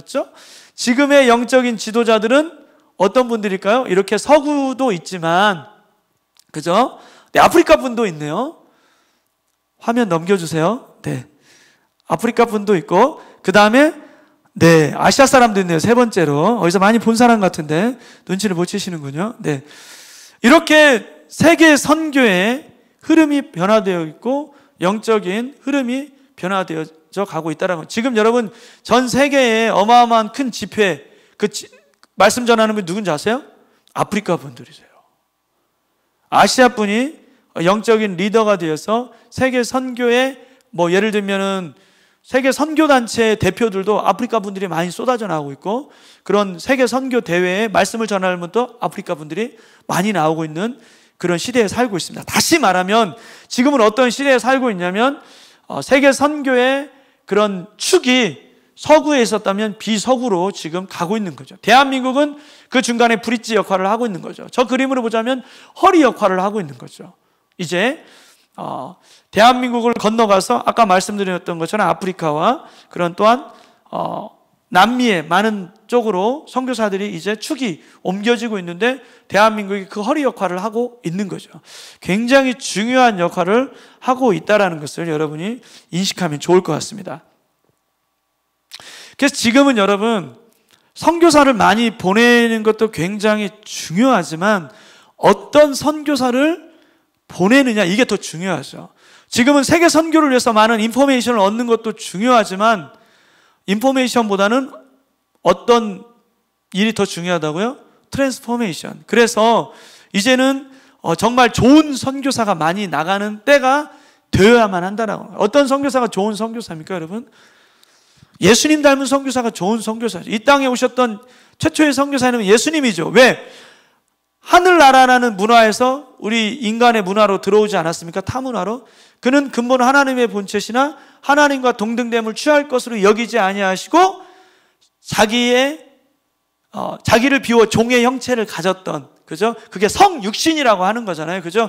지금의 최고의 선교 전략은 정말 여러 가지가 있겠지만 좋은 선교사, 특별히 성육신적인 그런 좋은 선교사, 헌신되어 있고 예수님은 닮은, 자기를 비우고 타 문화에 맞게 예의를 지켜서 들어가는 그런 좋은 선교사를 동원하고 좋은 선교사를 훈련해서 보내는 것, 그게 굉장히 중요하다라고 하는 것이죠. 비석으로 이제 선교의 축이 옮겨졌는데 우리가 몇 명 보냈냐, 몇 개국에 보냈냐 중요한데, 그거보다 더 중요한 거 정말 성육신적인 헌신되어 있는 선교사를 열방에 보내는 것, 이게 너무나 중요하다라고 하는 것이죠. 그래서 여러분, 복음의 관점으로 세계 사람들을 세 그룹으로 봅니다. 어떻게 봅니까? 예수님을 따르는 사람들, 네, 그거를 우리는 월드 C라고 합니다. 월드 C는 몇 프로예요? 33%. 그 다음에 복음을 들었지만 반응하지 않는 사람들, 그 사람들을 용어로 월드 B라고 합니다. 몇 프로입니까? 42%입니다. 마지막으로 복음을 단 한 번도 들어보지 않은 사람들은 월드 A라고 합니다. 이분들이 몇 프로입니까? 25%입니다. 전 세계의 4분의 1이 단 한 번도 복음을 들어보지 않았습니다. 이 사람들은 시간이 지나면 자연스럽게 어떻게 되죠? 지옥으로 갈 수밖에 없는 사람들입니다. 우리가 이분들을 위해서 복음을 전하지 않고 기도를 하지 않고 내버려 둔다면 지옥으로 갈 사람들입니다. 전 세계 인구가 몇 명입니까? 77억 명입니다. 80억에 가깝습니다. 그 중에 4분의 1이면 여러분 20억 명에 가까운 사람들이 단 한 번도 복음을 듣지 않고 지옥으로 간다라고 하는 것이죠. 우리 아버지 되시는 하나님의 마음이 어떠할까요? 이번 선교학교를 통해서 그분의 마음을 향한 우리의 트랜스포메이션이 일어났으면 좋겠고, 우리 짧은 동영상 하나 좀 봤으면 좋겠습니다. 동영상 보고 우리 한번 같이 좀 기도하는 시간 가졌으면 좋겠습니다. 어떤 선교사가 나가야 될 것인가? 이번 사마리아 선교학교를 통해서 여러분이 어떤 변화가 일어나야 할 것인가를 우리 짧은 이 영상 하나 보고 기도했으면 좋겠습니다.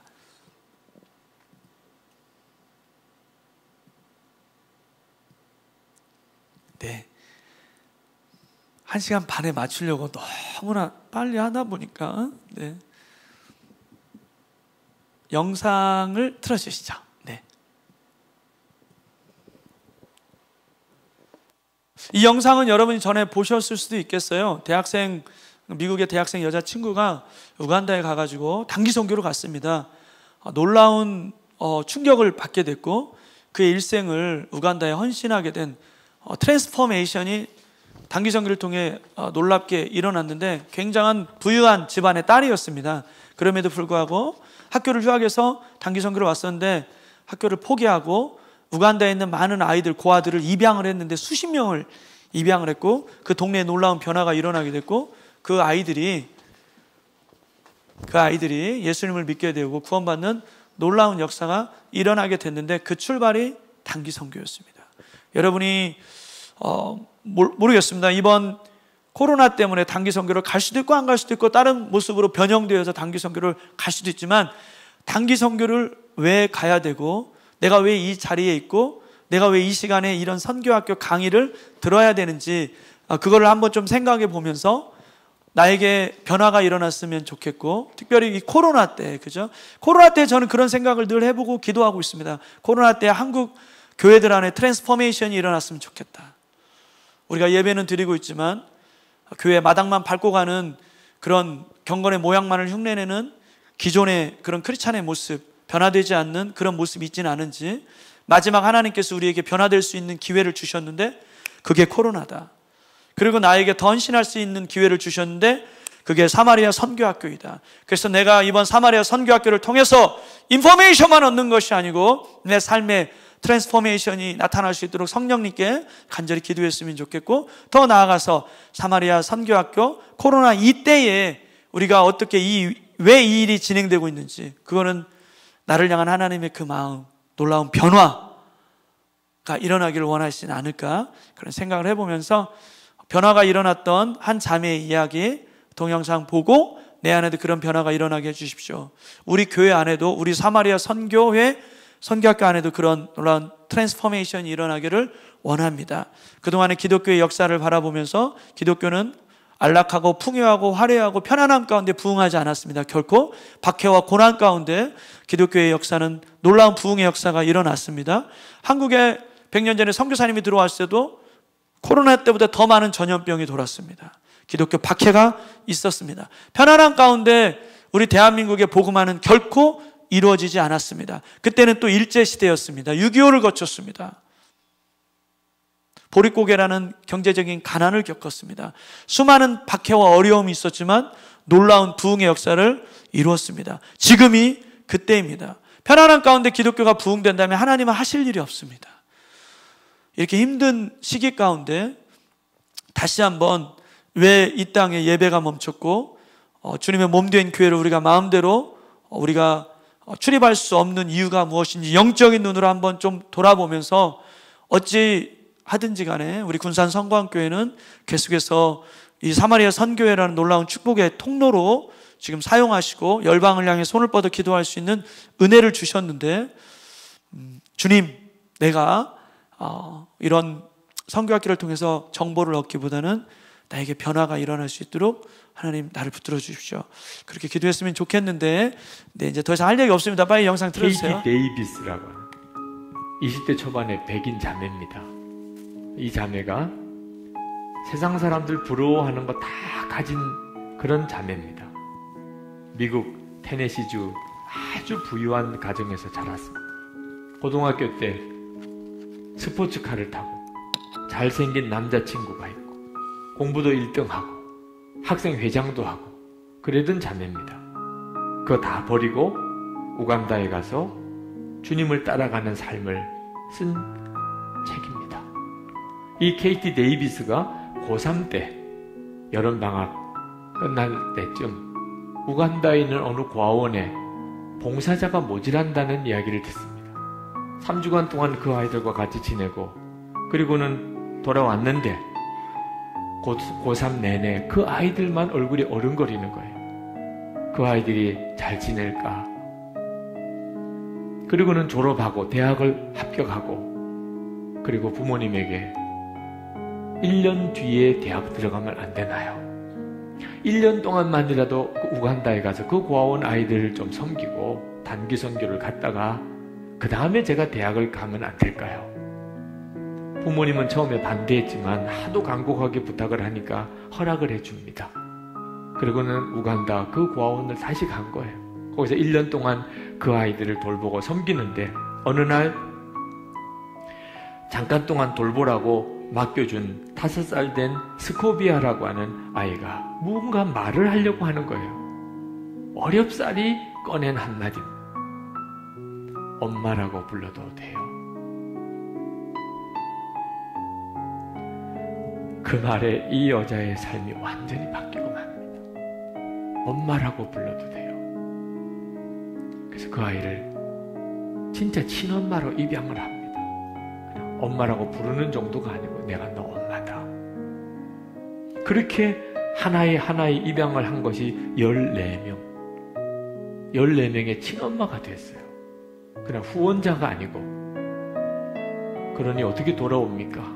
1년만 하고 오겠다고 했지만 대학 다 포기하고 거기서 그 아이들의 엄마가 되어서 쓴 거예요. 그렇게 살면서 쓰고 있는 거예요.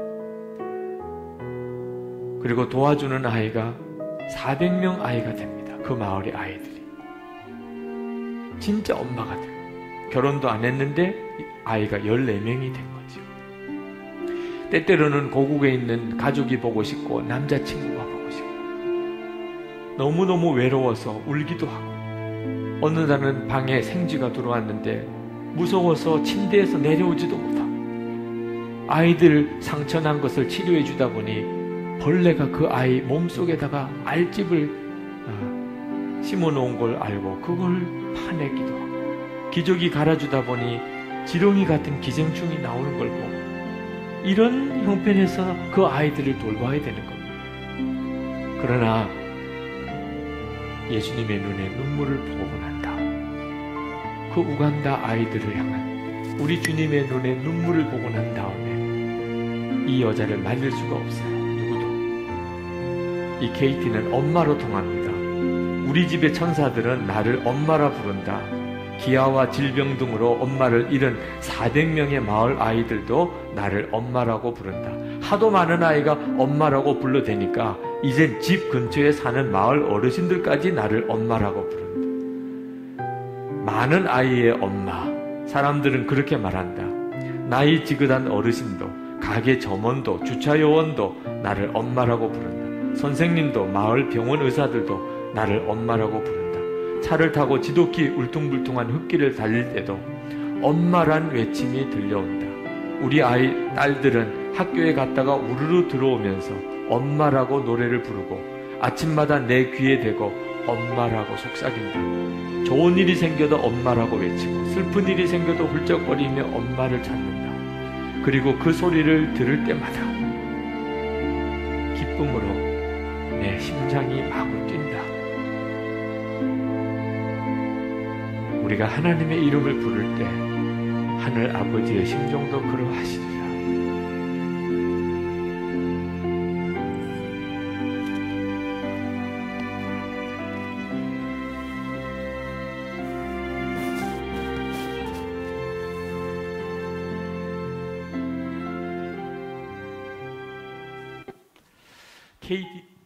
자, 우리 시간 같이 좀 기도했으면 좋겠습니다. KT는 한 번의 단기 선교를 통해 그 삶의 변화가 일어났습니다. 아프리카 영혼들을 볼 때, 고아원에 있는 친구들을 볼 때 심장이 뛰는 변화가 일어났습니다. 우리의 삶에 우리가 신앙생활을 그렇게 오래 했고, 특별히 선교학교를 우리가 해마다 하고 있고 단기 선교도 갔다 오고, 그럼에도 불구하고 우리는 우리 삶에 어떠한 변화가 일어나고 있는지 돌아봤으면 좋겠고, 비록 코로나로 인해 영상으로 선교학교에 참여하고 있지만 성령님께서 내 마음을 주장하시고 만져주시면 내 안에도 주님 변화가 일어날 수 있음을 믿습니다. 내 신앙생활에도 놀라운 변화가 일어날 수 있음을 믿습니다. 그리고 이번 선교학교를 통해 주님 열방에 있는 영혼들을 생각하고 바라볼 때 아무 느낌이 없었지만 심장이 뛰는 주님의 눈물이 내 안에 흐르는 놀라운 변화가 내 안에 일어날 수 있도록 성령님 역사하여 주시라고, 그리고 특별히 코로나19 때 이러한 어려운 때도 내 신앙의 변화가 일어나지 않는다면 여전히 교회 마당만 밟고 지나가고 여전히 이 땅의 교회와 성도들을 향한 주님의 제사장 나라가 되고 거룩한 나라가 되어야 된다는 이 계명을 주셨음에도 불구하고 여전히 세속화되어 있고 세상과 짝하며 하나님 우리에게 주신 이 사명을 우리가 깨닫지 못한다면 코로나는 끝나지 아니할 거고, 코로나가 끝나도 제2, 제3의 코로나는 올 것이고, 우리가 그걸 깨닫게 된다면 코로나는 우리에게 주신 축복일 것입니다. 주님, 나에게 변화가 일어나게 하여 주십시오. 이번 우리 군산 성광교회 사마리아 선교학교를 통하여 주님 내 안에 변화가 일어나게 하여 주십시오. 열방을 향하여 바라볼 때 눈물이 나게 하여 주시고, 죽어가는 영혼들을 바라볼 때 주님의 마음이 눈물이 내 안에 흐르게 하여 주십시오. 예, 주님 나를 변화시켜 주십시오. 예, 주님 나를 만져주십시오. 성령님 역사하여 주십시오.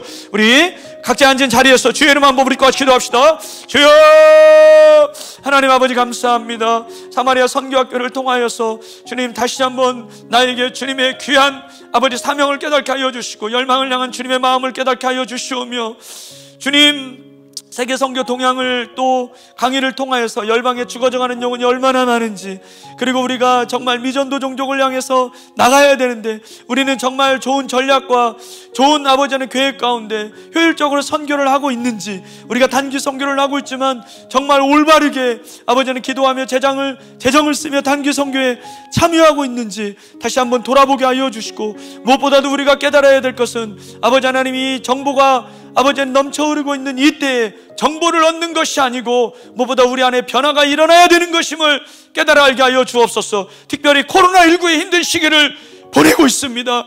아버지, 코로나 환자가 어디에서 나타났고 몇 명이 나타났는지 그런 정보를 우리가 서칭하면서 바라보는 것이 아니고, 이 땅에 왜 코로나가 일어났는지, 코로나19의 이 힘든 때에 주님의 우리 이 땅의 교회들과 하나님의 백성들에게 어떤 변화가 일어나기를 원하는지 영적인 눈으로 아버지 하나님 우리가 깨달아 알 수 있도록 주님 우리 심령을 만져주시고, 다시 한번 이 코로나19를 통하여 이 땅의 교회들과 하나님의 백성 안에 놀라운 변화가 나타날 수 있도록, 놀라운 영적인 대각성이 일어날 수 있도록, 다시 한번 이 땅에 진정한 대부흥이 일어날 수 있도록, 그래서 코로나가 우리에게 저주가 아니라 아버지 하나님 우리의 귀한 선물임을 아버지 하나님 우리가 고백할 수 있도록 주의 은혜 내려주시기를 원합니다. 힘든 시기이지만 아버지 우리에게 주신 이 사명 우리가 가슴에 안고 돌이키고 깨우치고 하나님을 향해 부르짖는다면, 우리 안에 있는 많은 세속화되어 있는 것들을 끊어버리고, 세상과 섞여 있고 짝하고 있는 것들을 끊어버리고 하나님 앞에 결단하며 우리에게 주신 사명이 무엇인지 주님의 마음과 주님의 비전을 가지고 달려간다면 우리에게 소망이 있는 줄 믿사오니, 군산성곽교회 아버지 사마리아 선교학기를 통하여서 주님 말씀하여 주시고 우리의 심령이 변화되어지는 귀한 은혜가 아버지 하나님 부어줄 수 있도록 성령 하나님이 힘있게 역사하여 주옵소서. 주께서 일하실 것을 기대합니다. 사랑 많으신 예수님 이름으로 기도드렸습니다. 아멘.